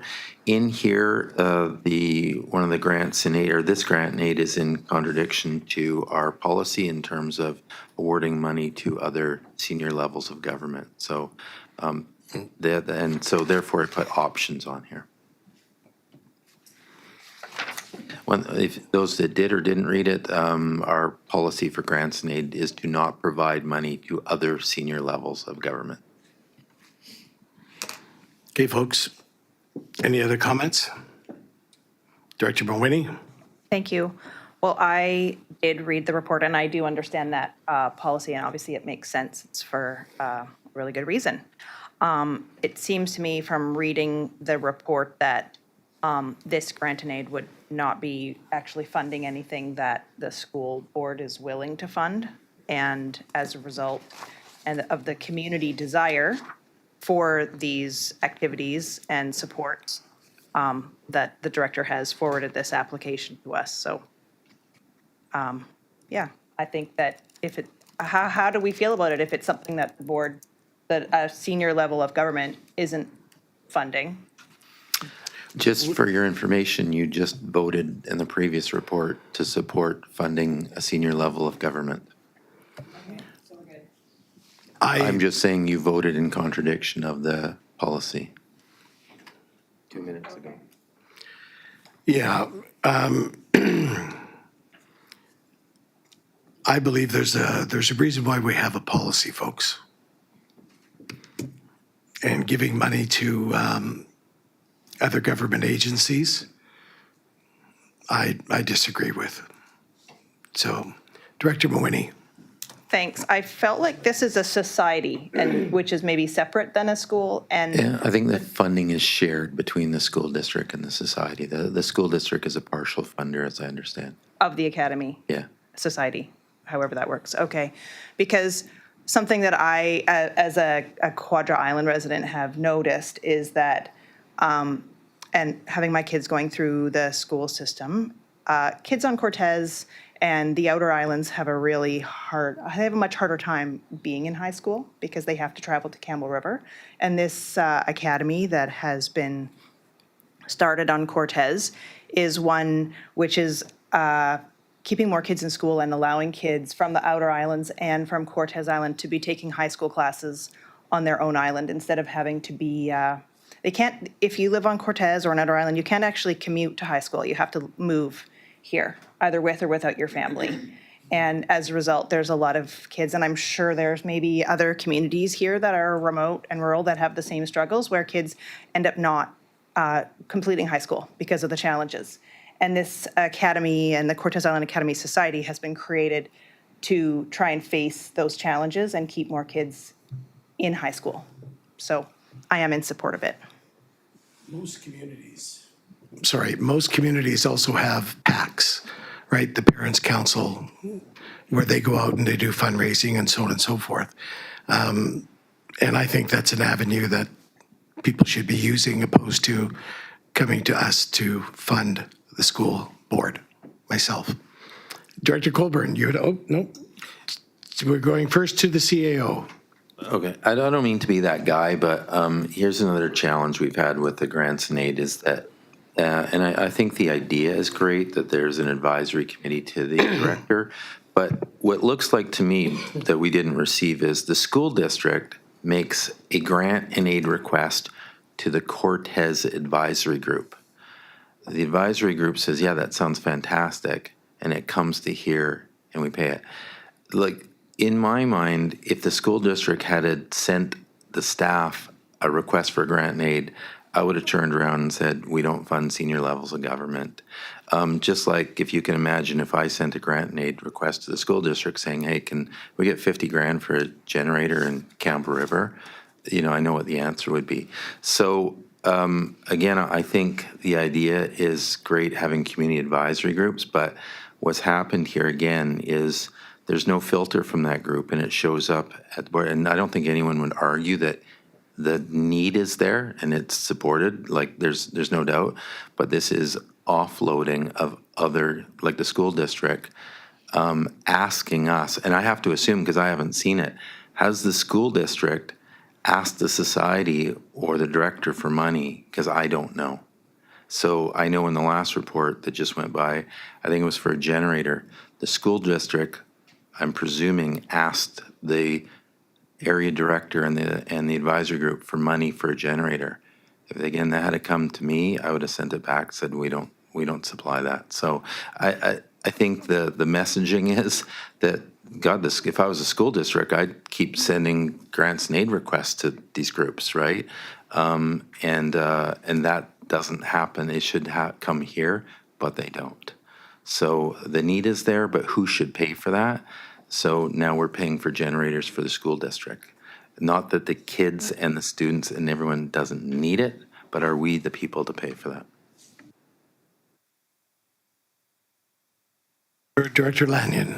Thank you. I think this is a good educational opportunity for myself, just about how grants and aid should work. So a couple of things I'm not sure about are how much does each area get per year? And then what are the actual rules and why are we seeing these come to the agenda when it's a budgeted amount? And it seems like it should be just at the discretion of that area director, subject to board or staff filtering. Right. So we've fought about this for years in that the grant and aid request, we've tried to get them to be sent to the staff. They don't. They get sent to the directors, and then the directors send them on to us. So, for example, this list was sent to the area director and the society to decide on. But each area director budgets a different amount, so they all have a grant and aid budget, but the board has to endorse that. So the board's made this policy that says, okay, here's the things we'll fund. The area director decides in his budget how much he wants to, or she wants to budget in there. And then, as you see, Director Von Esch says to his crew, like, hey, we have $25,000, you filter these things. And so they don't know or understand any of the rules that we have for the filter, and it doesn't come to us, and then it shows up on the agenda for the board to vote on. Should we give the school district money for this? So what I've tried to do is give a copy of the policy that outlines that we don't do that, and options for you to say either you do or you don't. So it's a budgeted amount. Will we always see all grant and aid applications come through this board, and Yes, why? you If it's a have to. budgeted amount, you have You to. have to, yeah. Okay. And so if I may ask again, or additionally, the area directors decide the quantum of the grant and aid for their particular area? In stages, so the board approves the overall budget at the end of the day, but the area director will recommend a budget for grant and aid for their area. But just think of this, why the board has to vote in support of a grant and aid in terms of let's say you get funding from the provincial or federal government, they have guidelines about how that money's spent, procurement rules, where the products you're getting, how they're manufactured. They want to make sure there's not 8-year-old kids in Taiwan making them kind of deal. And so the same principle is here, is that if the area director just awards those grant and aids without the governance of the whole board, they could give it to groups that, be foolish, but, produce cocaine, for example. That creates a huge liability for the board, is that we're funding illegal operations. So that filter, it comes to the board, and we'll always have to vote here. So they could take grant and aid money and do things that are illegal to it. And again, so that's why it's brought we have a policy that filters what they have to supply with it, what they're using it for, and theoretically comply with our policy. So you'll always see them. There's no way around that. But I guess what I'm trying to say is we don't see them as staff. They're not coming to us. And so the recommendations that come, for example, in this instant, are from the Cortez Society, who has never seen a policy, and I didn't even know they got the grant requests. So I can't educate them even on it. So would the recommendation here be we stick to our policies to enforce the sort of past ideas, or change the or do we policy. flex the policy, or do we ignore it this 1 year and go back to the policy? You can do all of the above, yeah. So, you have a policy. To me, there's no sense having a policy if you're not going to follow it. If it seems archaic, we amend it. So, you can pass anything, override your own policy, certainly. You can follow up with a motion that the policy be revisited, certainly, or, you can stick with it. Director Rice, then Director Senate, then Director Chapman, Thank you, Chair. and Director Colburn.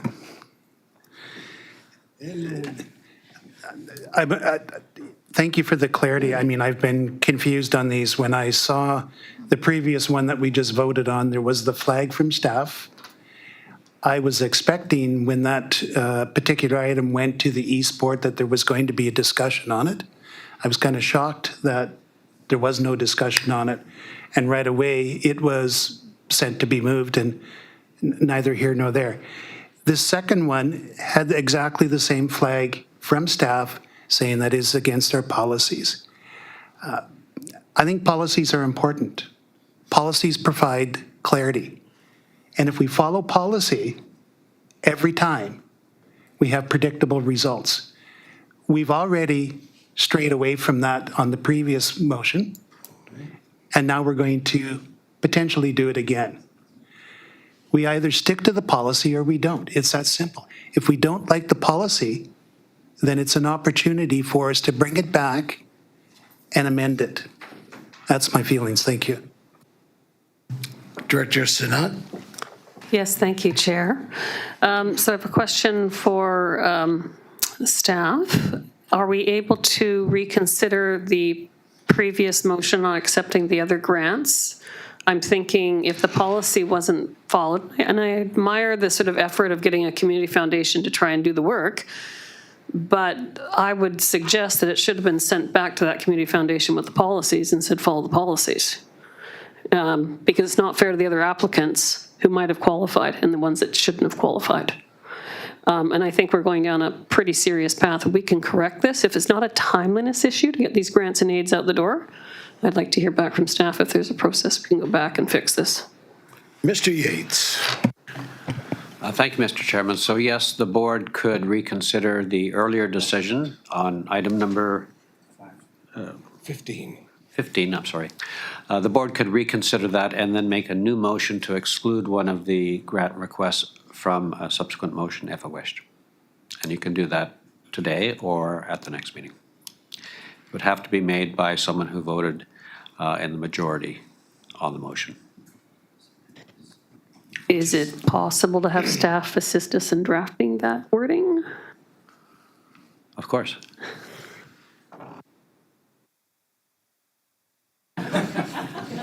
Shall we, Chair, could we have a few minute break? Mr. Chairman, you are in the middle of another motion, are. which is to receive. Can we table that motion? Or can I move to table that motion?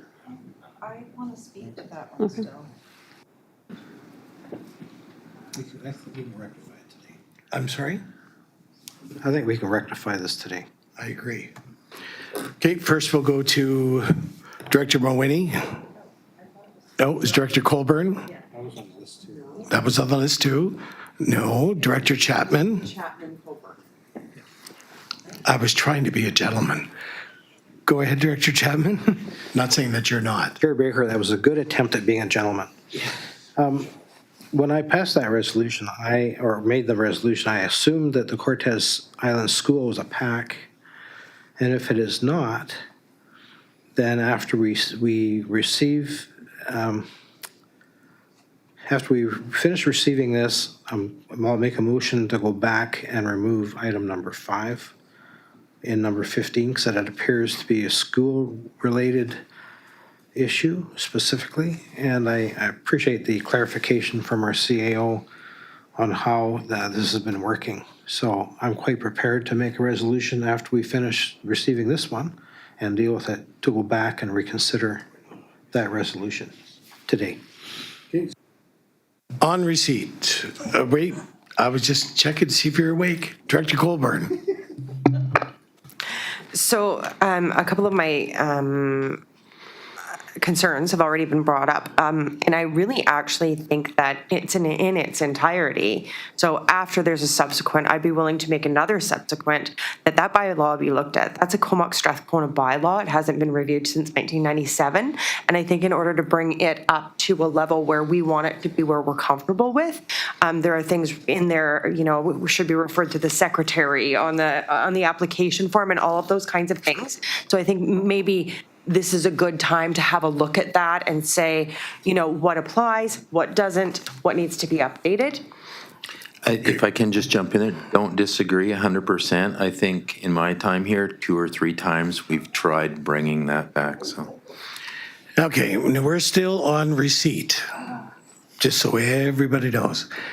Director Mawhinney. Thank you, Chair. Just speaking to this item that we have on the floor right now, the Cortez Island Academy Society, if you see the letter from them, I just wanted to read one sentence. It says, it's talking about the barriers to kids being able to be in high school. And then it says, the Cortez Island Academy has begun to change this narrative. However, the Academy, with its 20 high school students, is still not supported entirely by the district, but rather is funded largely by direct fundraising and outside grants.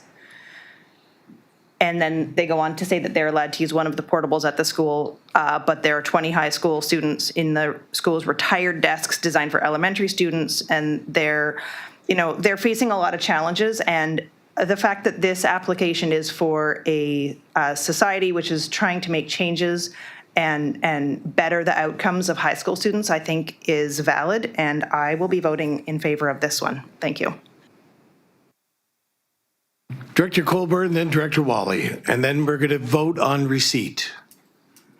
And this is a tough one for me because, of my role, my, experience.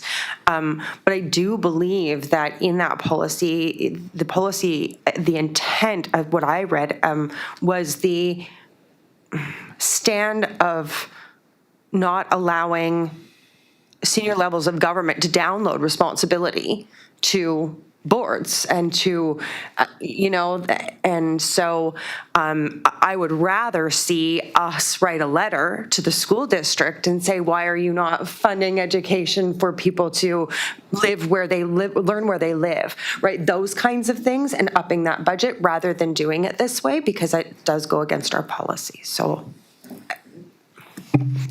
Director Wally, and then we're voting. I was just going to suggest perhaps a compromise. I realize the policy should be followed. However, this is kind of an exceptional case. It's not a bylaw, so we're not breaking any laws. But as a compromise, perhaps we could say, okay, maybe this just once, but from now on, it's not going to happen again. That's a possibility. Okay, all in favor? The CAO first? No, you're just going to call a question on receipt. Call and the I just question on wanna remind receipt. there's- All in favor? Opposed? None, motion is carried. That's receipt. Okie dokie. There's no recommendations, there's just options. Okay. Director Mawhinney? I'm scrolling to look at the options. Scrolling. And I would like to move option A, that a grant and aid in the amount of $4,500 be awarded to the Cortez Island Academy Society for educational equipment to be paid from the electoral area B grant and aid budget. I'll second that. I think that's a compromise for once. I'm sorry. Julie? Julie? How about Julie? Director Colburn, how about you? like I said, I'm really on the fence on this one. I could be in favor if it was amended to include that this is a one-time grant and aid as per the policy. So I would amend that to include that wording. The policy be followed from here on in. Yes. I'll second that. Yes. Director Sinnott. Yes, thank you, Chair. Question for staff.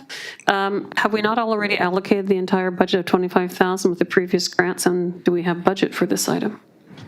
I don't know where we are in terms of the annual budget. It sounded like from Director Von Esch that this this empties the tank, if you will, on there. The budget can be overspent in the electoral area.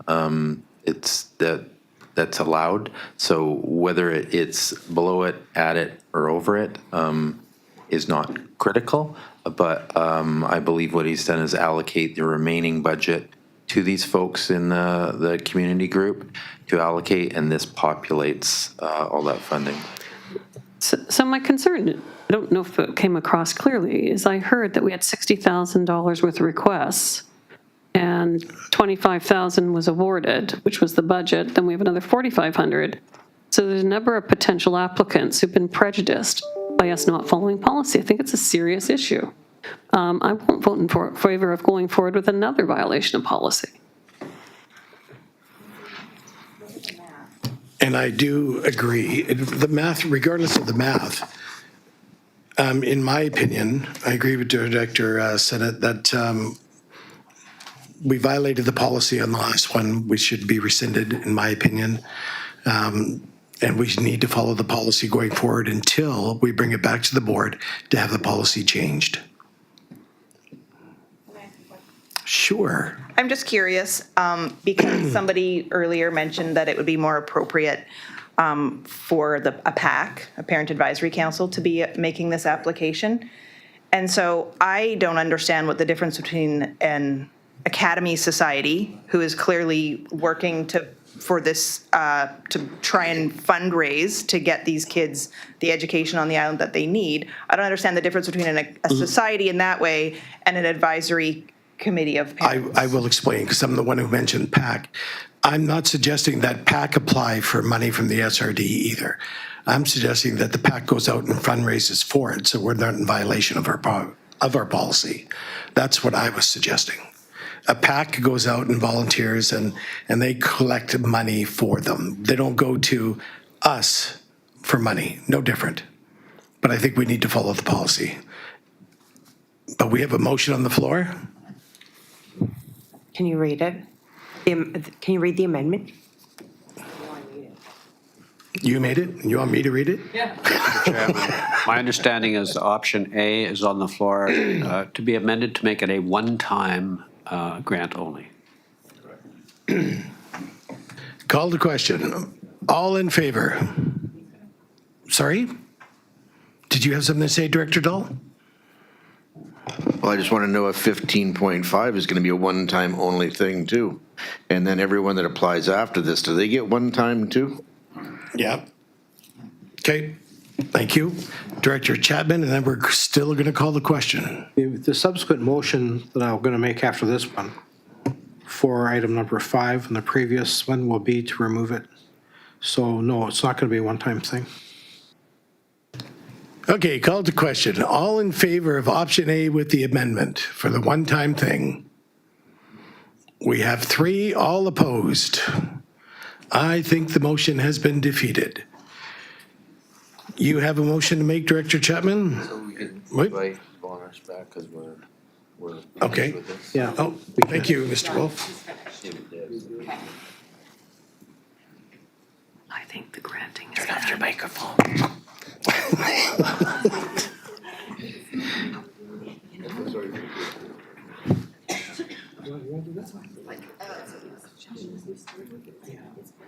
We're just taking a pause for a moment. So, Mr. Chairman, I believe the proper motion, if the board wants to have another look at this one here.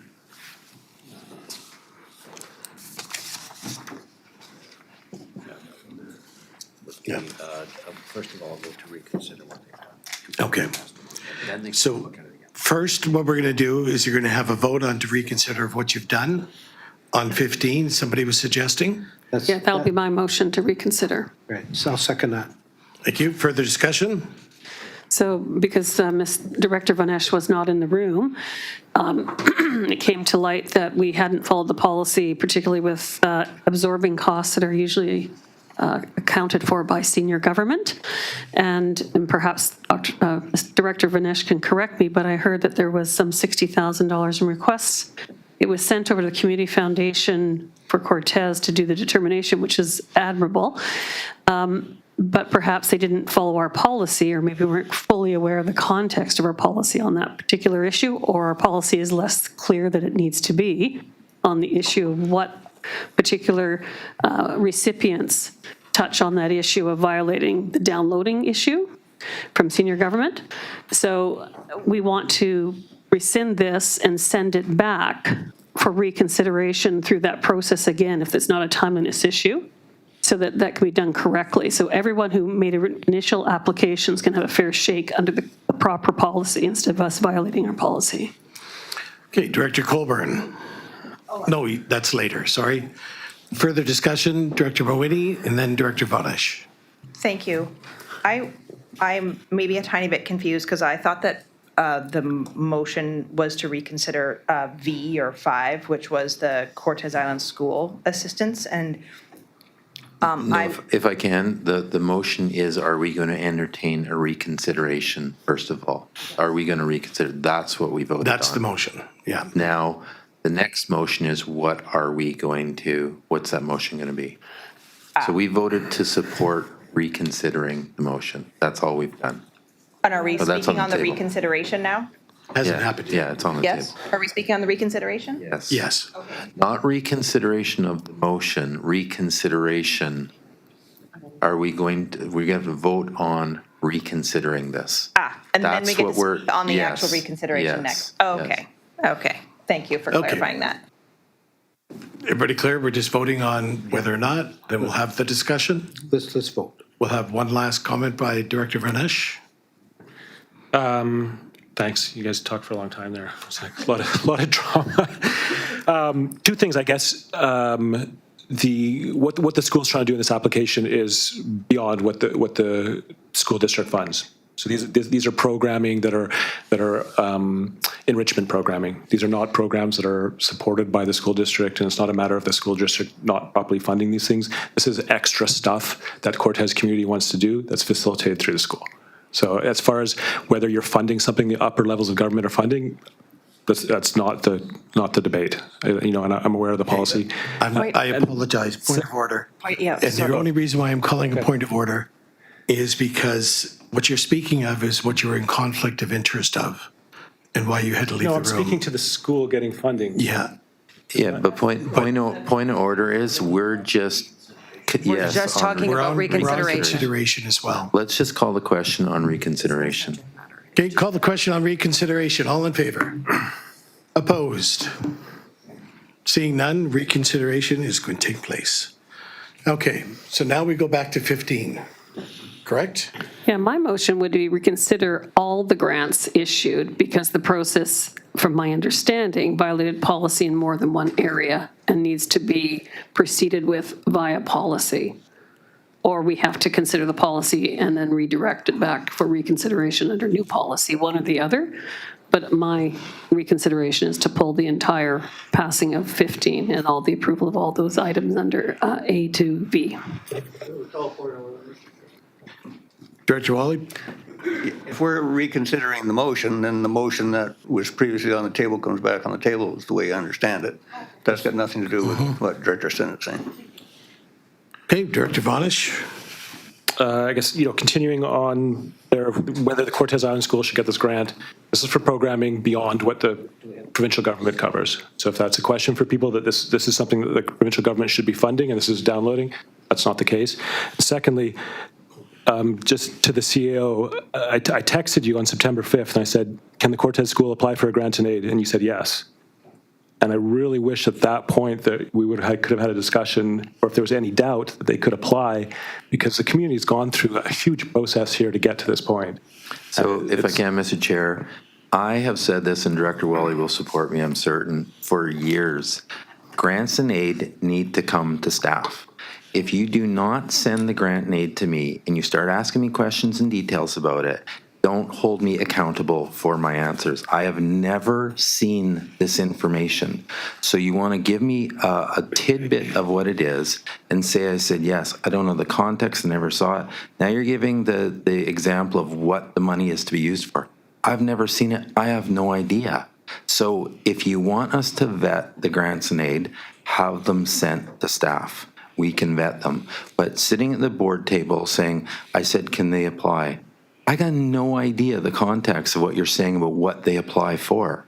I mean, the whole board is hearing right now what you're intending or what they're intending the use for. That could have all been cured if these grants would come to staff first. The EA directors refuse to have that happen, so I can't be held accountable for saying, geez, the community has wasted a whole ton of time. I've never seen these. Okay, yeah, okay, I hear you. Can you explain a situation where the school could apply for a grant and aid? Like, why did you say yes? Is there a situation where they could? Well, maybe it's for a non-school program. I don't know. How can I answer that when I haven't seen what it is? Okay, so if it's for a non-school program. You're telling us right now that this is not a school district program. Well, if it's not a school district program, like, that could have helped us out tremendously, saying this has nothing to do with the school district. But it looks to be here that it's to assist or offset district funding. Again, I don't know how I can vet anything when I'm not sent anything. And I can't commit to stuff. If you're going to ask me questions, give me the context of everything so I can answer them. But yeah, maybe this school would. Campbell River today came and we awarded a regional grant that indirectly to them. So when you say how could the school do it, well, we can do it, but I don't know the context of it because, can Campbell River apply for a grant and aid? Well, yeah, they can. They did it today, but I understood the context of it. You got to give me more than that. Okay, so basically the bottom line is what everybody's been discussing. It's a breach. It's not a breach is a strong word. It's against policy. Well, I don't know now, to be honest, because Director the way Vonish it's written says, here, it still says School Island, Cortez Island School to assist with providing arts-based, nature-based, and music programming. Director Wally.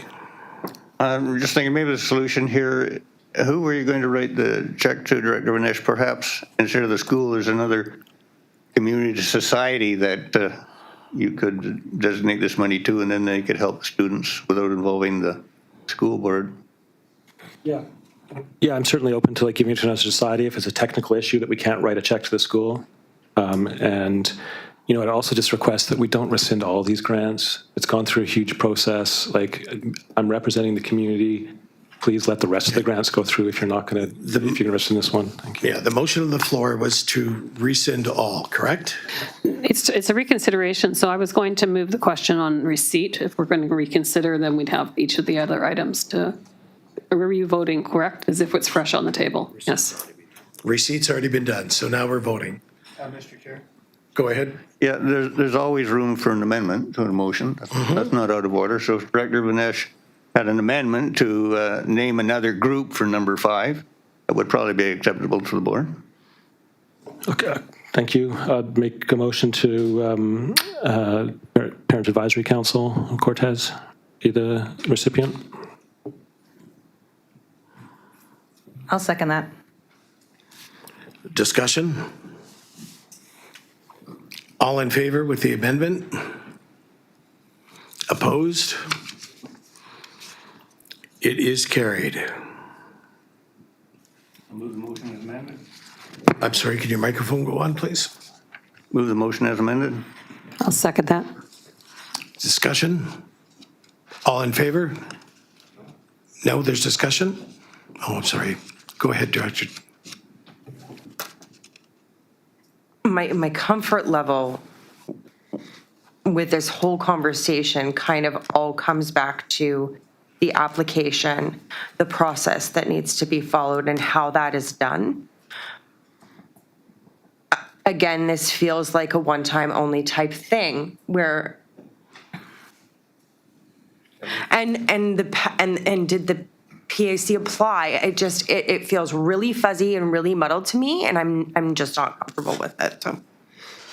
I don't disagree. I think in the future, though, all directors in the EA, I think you need to be very careful, and you have to follow that procedure or what the policy has laid out prior to, because as you said, Director Vinesh, you spent a lot of time, your community has spent a lot of time vetting all these applications, but never had the policy, right? Which could have made a big difference. And that's what Director Sinnott's bringing to the table and saying, if they would have had the policy in place, somebody else may have been able to receive this $4,500. Go ahead, Director Kirk. Thank you, Chair. And, you know, I think this is kind of an educational moment. You know, we've got a lot of new electoral area directors. And what the frustration, I think, here at the table, at the board table, is how things have gone on for a lot of years. It's got nothing to do with the present, well, with the exception of the old timer over there. He didn't hear you. He's resting comfortably. The new board.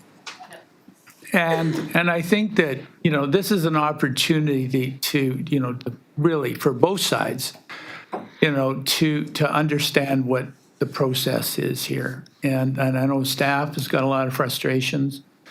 And electoral areas actually deal with staff more than the majority of the board does, because that's your staff. But I think, you know, this is an opportunity to see the frustration and actually, you know, next cycle, then, you know, we do it properly rather than what's happened, I think, for, well, all the years that I've been on the board, and that's 12 years on the board, you know, kind of a ad hoc, frustrating kind of process.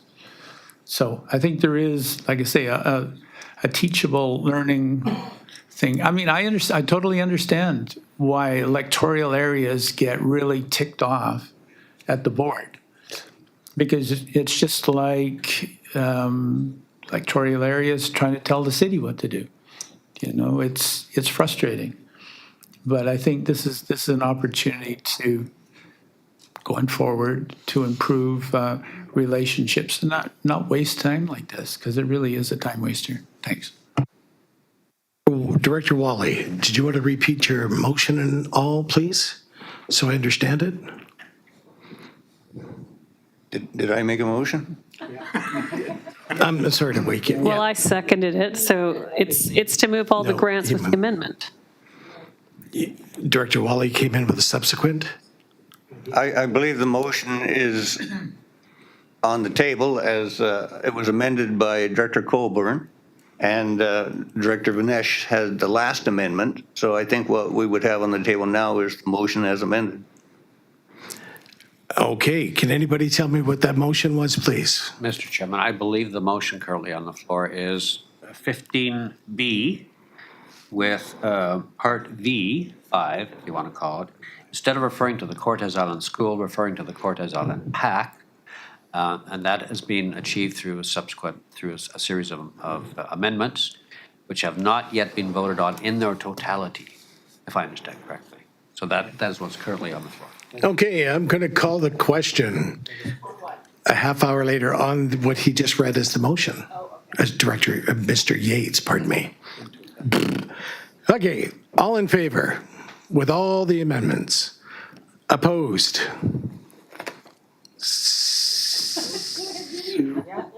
Okay, one opposed, Director Colburn. And you can add Director Dahl into that mix as well, and the motion is carried. Okay, thank you. I have a subsequent. Let's hear. I don't know what the policy number is. However, we all understand here what we're speaking about. And I would like to make a motion that that policy be reviewed, and also the applicable guide, so that it makes it very clear what the process is and how that needs to be followed. There's a lot of things. The reason I'm making it, I'll wait till it's seconded. I'm sorry, was that a motion? Yeah, sorry. The Whoever's simple writing that motion down. is to review the policy, The grant and aid policy. the grant and aid policy. Okay, thank you. Sorry, you just kept going there. The reason I would like the grant and aid policy to be reviewed is because this is a policy from 1997. The application guide, at least, is from 1997, and it still refers to Comox Strathcona. I just think this is a housekeeping piece that needs to be made really clear from the get-go and from all the electoral areas and the board as a whole. I'll second it. Can we have a second, please? Director Chapman, thank you. Nope, sorry, you did? No, Ben did. Director, what'd you call him, Danielle? Oh, okay. Okay, so further discussion. All in favor? Opposed? Seeing none, motion is carried. Director Chapman. Chair, do we have an understanding now that all grants and aid applications come to staff first and then goes to the board? Do we need a motion on that? I would say no, but it will certainly be included in the draft amendment. And whether the board supports that, it's been in every draft amendment and not supported by the board. Can we not just make a motion on it now and just be done with it? No, it'll be in the draft amended policy, and you'll either support it or you won't. I'm sorry, Director Dahl, you still have 3 hours remaining in your contract there. You used the 3 hours you had already. Yeah. Director Mawhinney. Thank you. I was wondering if we could, I don't know if I need to make a motion on this, but I was wondering if the grant and aid policy could come first to the electoral areas for conversation before it comes to the board, so that we may not have to take up quite as much time. We could discuss any changes that we think might be appropriate before it comes to the full board. Was that a motion in there? Should it be? Yes. Okay. Should it be? I would like to move that the requested policy housekeeping update come to the Electoral Area Services Committee for review before coming to the full board. Do we have a second? Director Wally. Discussion. All in favor? Opposed? We have 4 opposed. So who's the fourth? Director Lanyon, Chapman, Baker, and Rice. And Vanish. No, I wasn't opposed. I just had a. Are you sure? Yeah, I'm definitely not opposed. Okay. I'm just looking at time here, and I know we have Clues First Nation delegation here, and I'm wondering if there's a way that we can adjust the timeline of or adjust the agenda. Given that we're going I think we're on to bylaws here. Yes. At this point here, so And all those can wait. we I'm don't sorry? have a lot. Motion was carried with it. Yeah. Yes, it was. I think we just have bylaws, Mr. Chair, so, Okay, so let's move the bylaws to the next meeting in December. no, just, Dang, that was worth a shot. Okay, I'm going to speed read. Everybody okay with that? No? You can just Go ahead. recommendation Okay, recommendation A. Number 1, bylaw number 476. Move A. Move A, thank you. Second. Are we on 276? We are on 1, bylaws. 276. Isn't that what I said? No. Did I? Oh, well, let's go 276. Do I have a second? Second. Director Rice, discussion. All in favor? Opposed? Seeing none, carried. B, do I have a motion? That bylaw number 276 being bylaw to adopt an official community plan for electoral area D, Oyster Bay, Bud Lake, be now introduced and read a first time. Do I have a motion? Second. No, I need a motion. That was the motion? Let's do it again. You seconded it. Did it. Seconded it. Has to be electoral area only. On here. it's Second it, I'll second that. Director Vonis, just a mover? Okay. All in favor, electoral areas only. Opposed, seeing none, carried. And that bylaws 276 be given second reading. Electoral areas only. Move recommendation. Director Second. Rice, second. Director, no, Colburn, it's electoral Second. areas only. Anybody can second. Oh, you can second, I apologize. All in favor? Opposed? Seeing none, carried. D, that the public hearing and authorized be held immediately following the public hearing bylaw number 529 on Wednesday, December 6, 2023, at the Oyster Bay Resort Banquet Hall located at 43, yeah. Oh, we're going to lose quorum if Mr. Chapman decides to take a stroll. Thank you. Thank you. yeah, Mark. Okay, Bay Red Banquet Hall, blah, blah, blah, Campbell River. There we go. And that the holding of the public hearing and delegation to electoral area D. Director, motion please. There we go. Second. Director Wally, Director Rice, further discussion. All in favor? Opposed? Seeing none, carried. Bylaw number 463, Strathcona Garden Feeds and Charges. Report from the CAO be received. Move receipt. Second. Second, so we got Director Colburn, Director Rice, discussion. All in favor?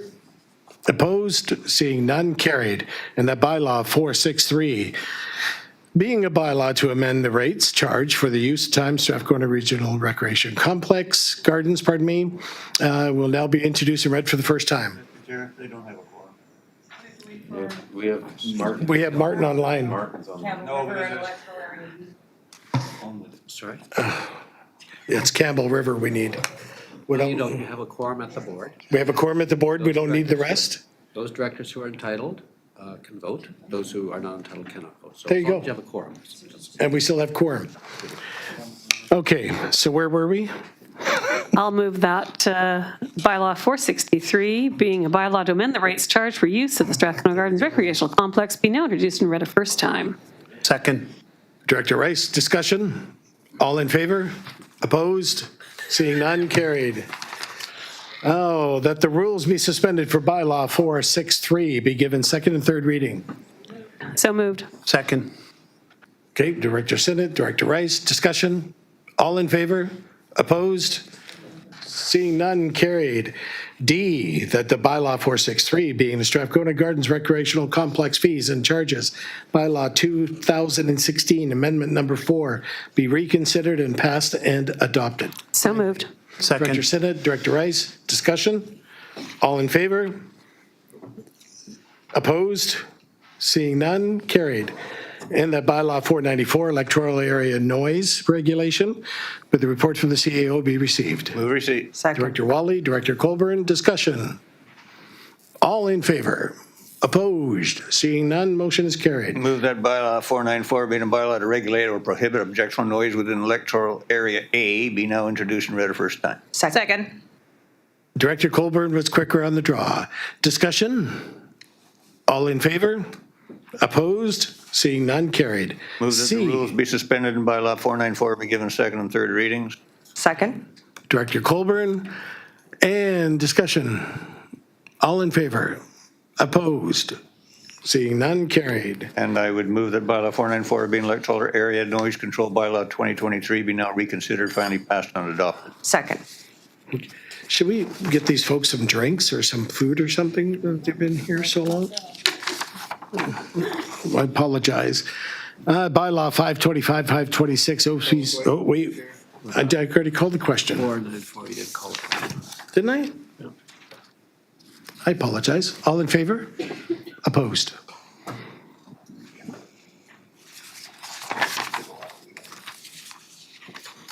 Now can I move on to 4? Okay, thank you very much.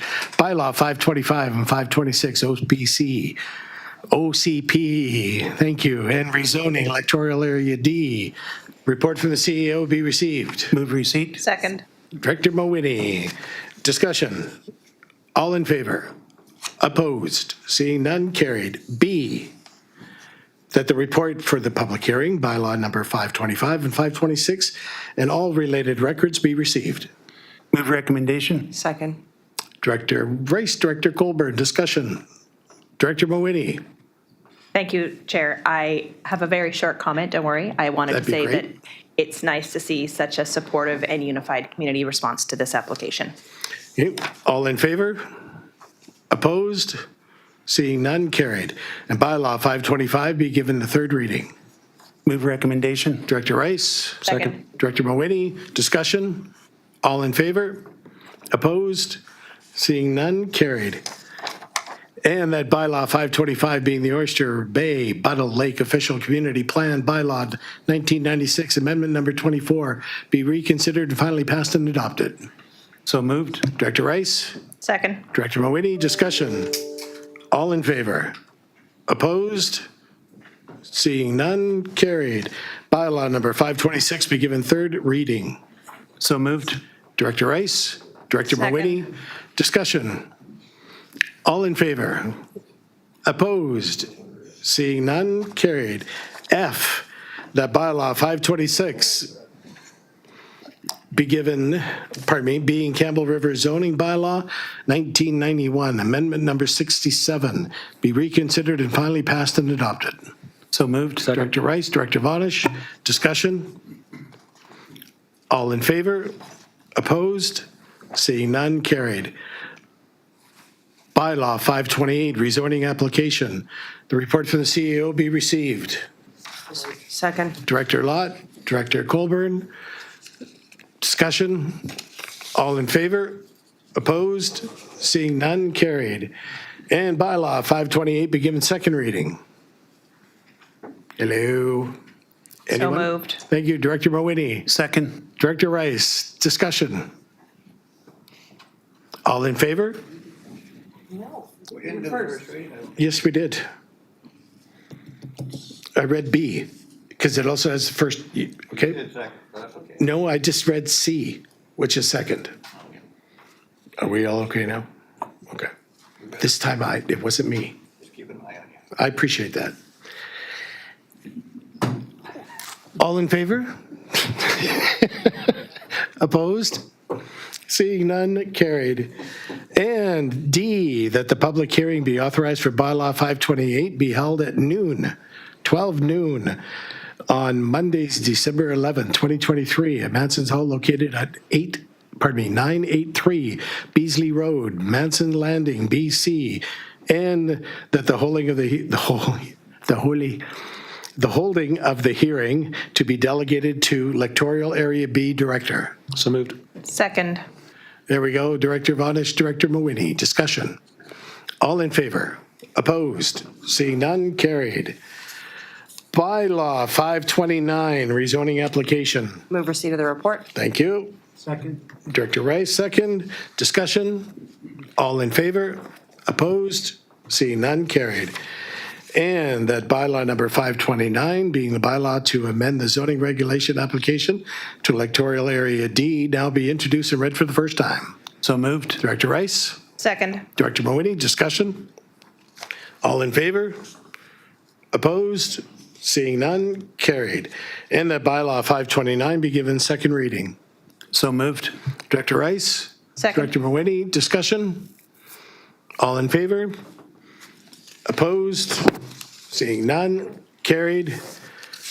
And that the public hearing for bylaw 529 be authorized to be held at 6:30 PM on Wednesday, December 6, 2023, at Oyster Bay Resort Banquet Hall located at 4357 South Island Highway, Campbell River, BC, and that the holding of the hearing will be delegated to Electoral Area D Director. So moved. Director Rice? Second. Director Mawhinney, discussion? All in favor? Opposed? Seeing none, carried. And bylaw number 530 and 531, OCP amended and rezoning application, that the report from the CEO be received. So moved. Second. Discussion? All in favor? Opposed? Seeing none, carried. And that the bylaw 530 being given the bylaw to amend Quadra Island Official Community Plan is now introduced and read for the first time. So moved. Director Mawhinney, Director Second. Rice, discussion? All in favor? Opposed? Seeing none, carried. And that the bylaw 530 be given second reading. So moved. Director Mawhinney, Director Vanish. Point of order, Chair. It's 531. Okay. 530. I've lost my place. My apologies. I'm sorry, could you say that on the microphone when it's on? My apologies. I just want to make sure it's recorded. There we go. Okay, so we're still on the second reading one, correct? Okay, all in favor? Opposed? Seeing none, carried. And that bylaw 531 being a bylaw to amend the zoning regulation application for Quadra Island now be introduced and read for the first time. So moved. Director Mawhinney. Second. Director Vanish. Discussion. All in favor? Opposed? Seeing none, carried. Again, electoral areas only. Bylaw number 531 be given second reading. Move second reading. Second? Second. Thank you. Director Rice. Discussion. All in favor? Opposed? Seeing none, carried. And that the public hearing be authorized for the bylaws 530, 531 be held at 6:30 PM on Monday, December 4th, 2023, at the Quadra Island Center located at 970 West Road, Q Cove, BC, and that the holding of the hearing will be, delegated to Electoral Area C. Director. So moved. Second. Mawhinney, Rice, discussion. All in favor? Opposed? Seeing none, carried. Correspondence. I'd like to move correspondence 1 through 4. Thank you very much. 1 through 5? 1 through 4. 1 through 4. Okay, I would like to move item 2. I'd like to talk to it for a minute. Thank you. okay, so 2 and 5. So we need a motion on 1, 3, and 4. 1, 3, and 4. Thank you. Director Vaughn, a second. Discussion? All in favor? Opposed? Seeing none, carried. Let's bring up 2 first, please. Thank you, Chair. When I was reading this, I noticed that it was compliments to the Oyster Bay Fire Department, so I'm wondering if it would not be appropriate to ensure that the Comox Valley has a copy of this. Thank you. I'll move receipt of item 2. Thank you. Do we have a second? Second. Thank you. Your discussion again, you want this to be sent to the Comox? Well, as this recognizes the Oyster Bay Fire Department, I'm not sure if the Comox Valley has a copy of this, because it was addressed to you. Okay. So I'm just wondering if a copy could be forwarded. Absolutely. Thank you. Thank you. Number 5. Sorry? I'll move receipt of number 5. Thank you. Call the question on 2, though, please. Didn't we do that? Oh, it's a shame. It's so complicated. It's just been a long day. Okay, so let's call a question on it. All in favor? Opposed? Discussion? Too late.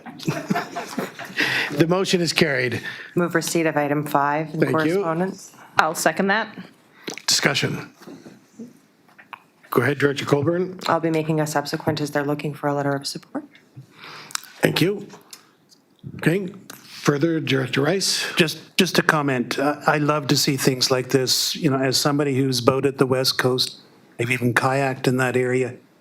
Having an inflatable boat like that would be a huge asset. So very much in support of that. Thank you.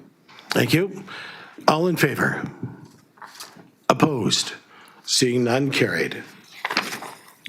Before I do that, on being informed.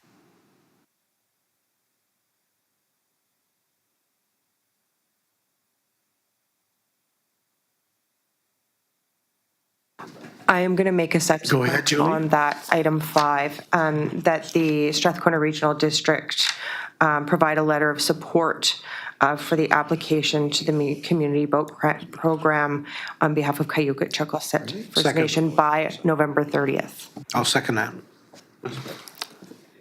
Go ahead, Director Mahoney. I would just think that they might need the letter before November 30th, if their November 30th is the deadline for their application to get in. So I would hope that we would be able to provide the letter in a timely manner. Okay. All in favor? Opposed? Seeing none, carried. We're going to go back a wee bit to bylaw number 528. Apparently, we didn't go through the second reading. We didn't call the question. I didn't call the question on it. We didn't get a motion, pardon me. So there's no question to call. So I need a motion on C, please, that the bylaw number 528 be given second reading. So moved. Wow, it's a quartet. Second. Thank you. Great. Discussion? All in favor? Opposed? Seeing none, carried. Okay. Thank you. Members report. Land Use Planning Service. Director Rice will give a short, no, it didn't say that, sorry, verbal report on the Regional District Land and Planning Service. I don't have much of a report on it, but I do have a motion that I'm looking for support that staff report be prepared on options for the Regional District Land Use Planning participation by the municipalities and First Nations. Second. Director Wally?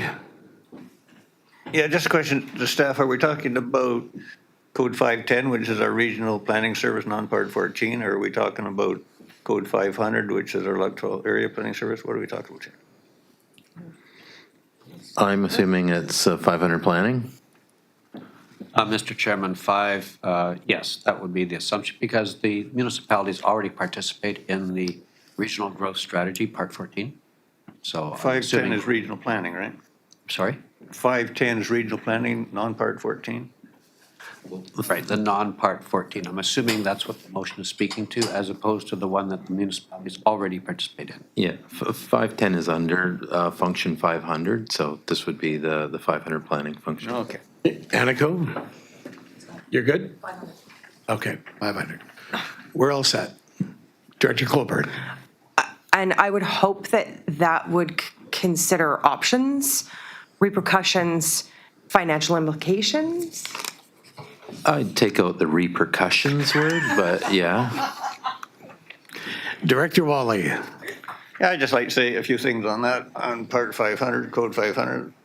We have, as electoral area planning service, for those of you who aren't familiar with it, we have a budget of about 1.1 million on that. And our poor little electoral areas have to pay for that, unfortunately.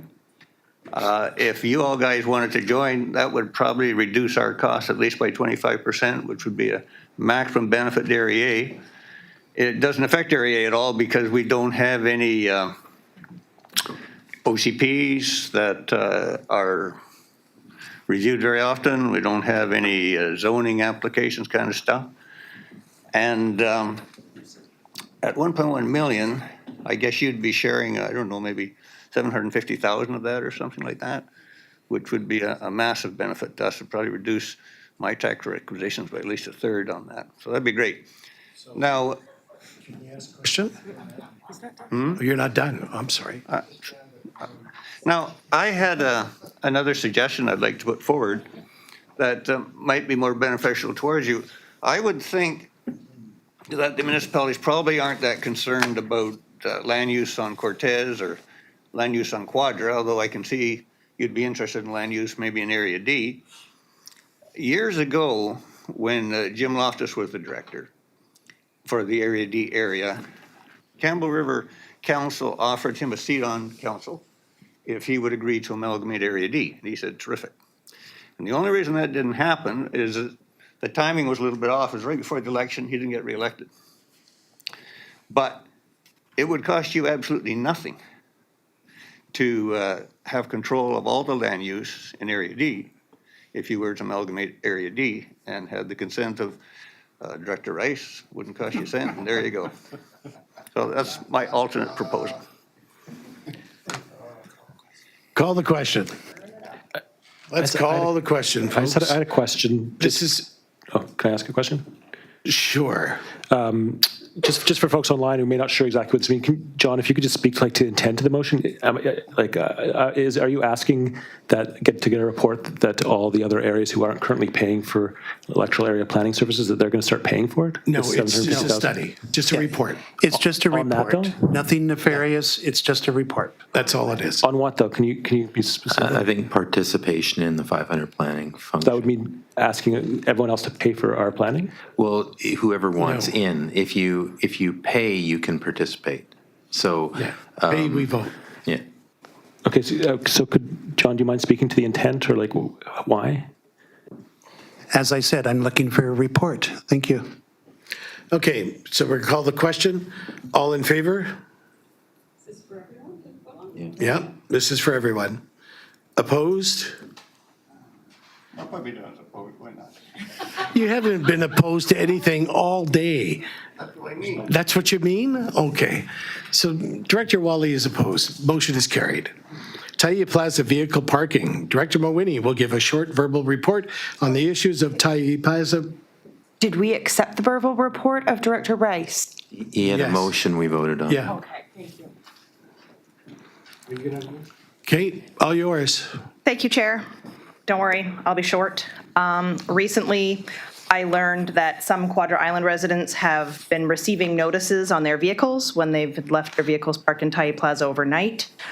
These folks work in town and they walk across on the ferry and use their vehicles to access their employment in Campbell River. The notices that they are received state that their vehicles are parked illegally and will be towed unless they purchase a parking pass with a price tag of $150 a month.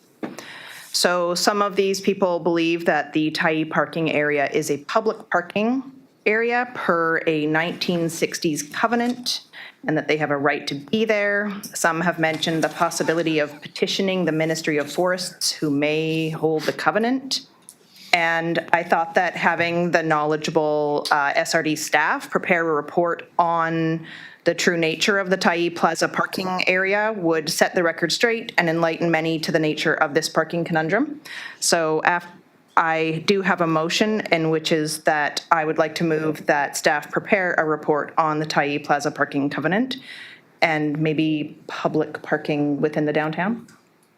Or no, not that part. Okay, just kidding. Okay. Staff prepare a report on the Taiyi Plaza parking covenant. So that's your motion? Yes. That's your motion. Do we need a second, please? I'll second it. Discussion? This is everybody. Director Colbert? Is that not a city ask? No, I don't think so. I mean, it's within the city, but. Okay, all in favor. Director Sinnott? Yeah, I think, I mean, I've heard some history back and forth, and it's not as clear to me being on city council, but perhaps Councillor Kerr has more information. My understanding is that there is now, the private property owner has a covenant, but is enforcing a time limit on that covenant as part of the way it works. I don't know. But I would encourage staff to certainly talk to the City of Campbell River staff, because this affects a lot of the planning in the city. Okay, thank you. Call to question. All in favor? Opposed? Seeing none, carried. Management report, new business. You got new business? Oh, that's right, you do. Sorry, I don't have it written down here. Okay, we got new business. Santa Claus first. Ho, ho. So they were Ho. time sensitive, is why they had to go this way. Unfortunately, I didn't get notified until yesterday. Mike. That was off the record. Approve a grant for the Savored Secret Santa in the amount of $500 to assist with costs associated with providing Christmas hampers and gifts to Savored families in need to be paid from electoral area aid grant aid budget. Second. Director Goulburn, discussion. All in favor? Oh, sorry, Director Colburn. Just wondering if this came to staff first. He did not get any government. Yes, it did. Government funding. Okay, all in favor? Smart ass. Sorry. Did I say?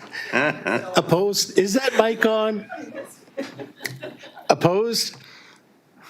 No one opposed? Motion is carried. Thank you. Next, please. Request of Finance and Citizens Light Up Truck Society. Push the mic.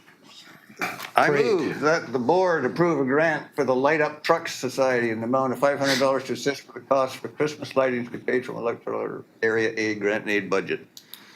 Second. Discussion? All in favor? Oh, sorry, you have Director Chapman. Yeah, My chair just, turned. same question as Director Colburn. Absolutely. Does staff any concerns on this?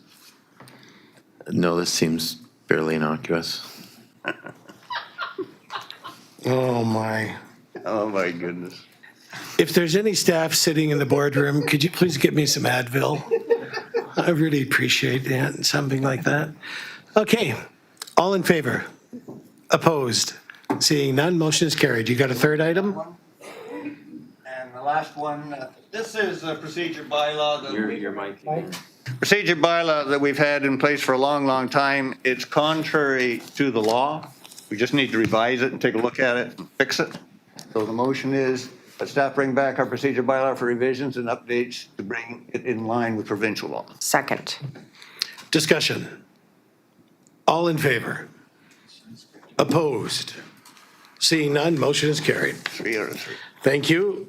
Then it's closed session. No, I would make a motion that the addendum be considered.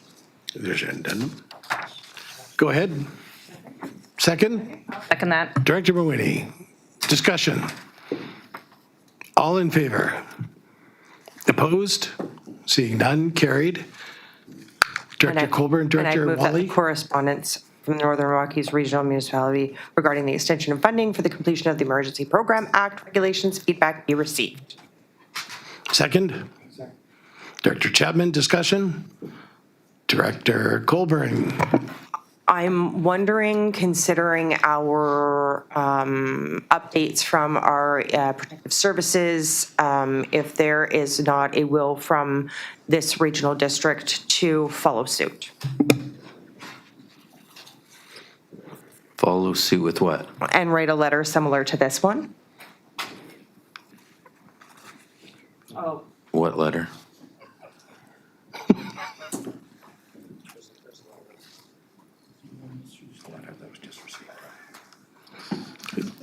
I heard that The letter wrong. that The was answer is received? no.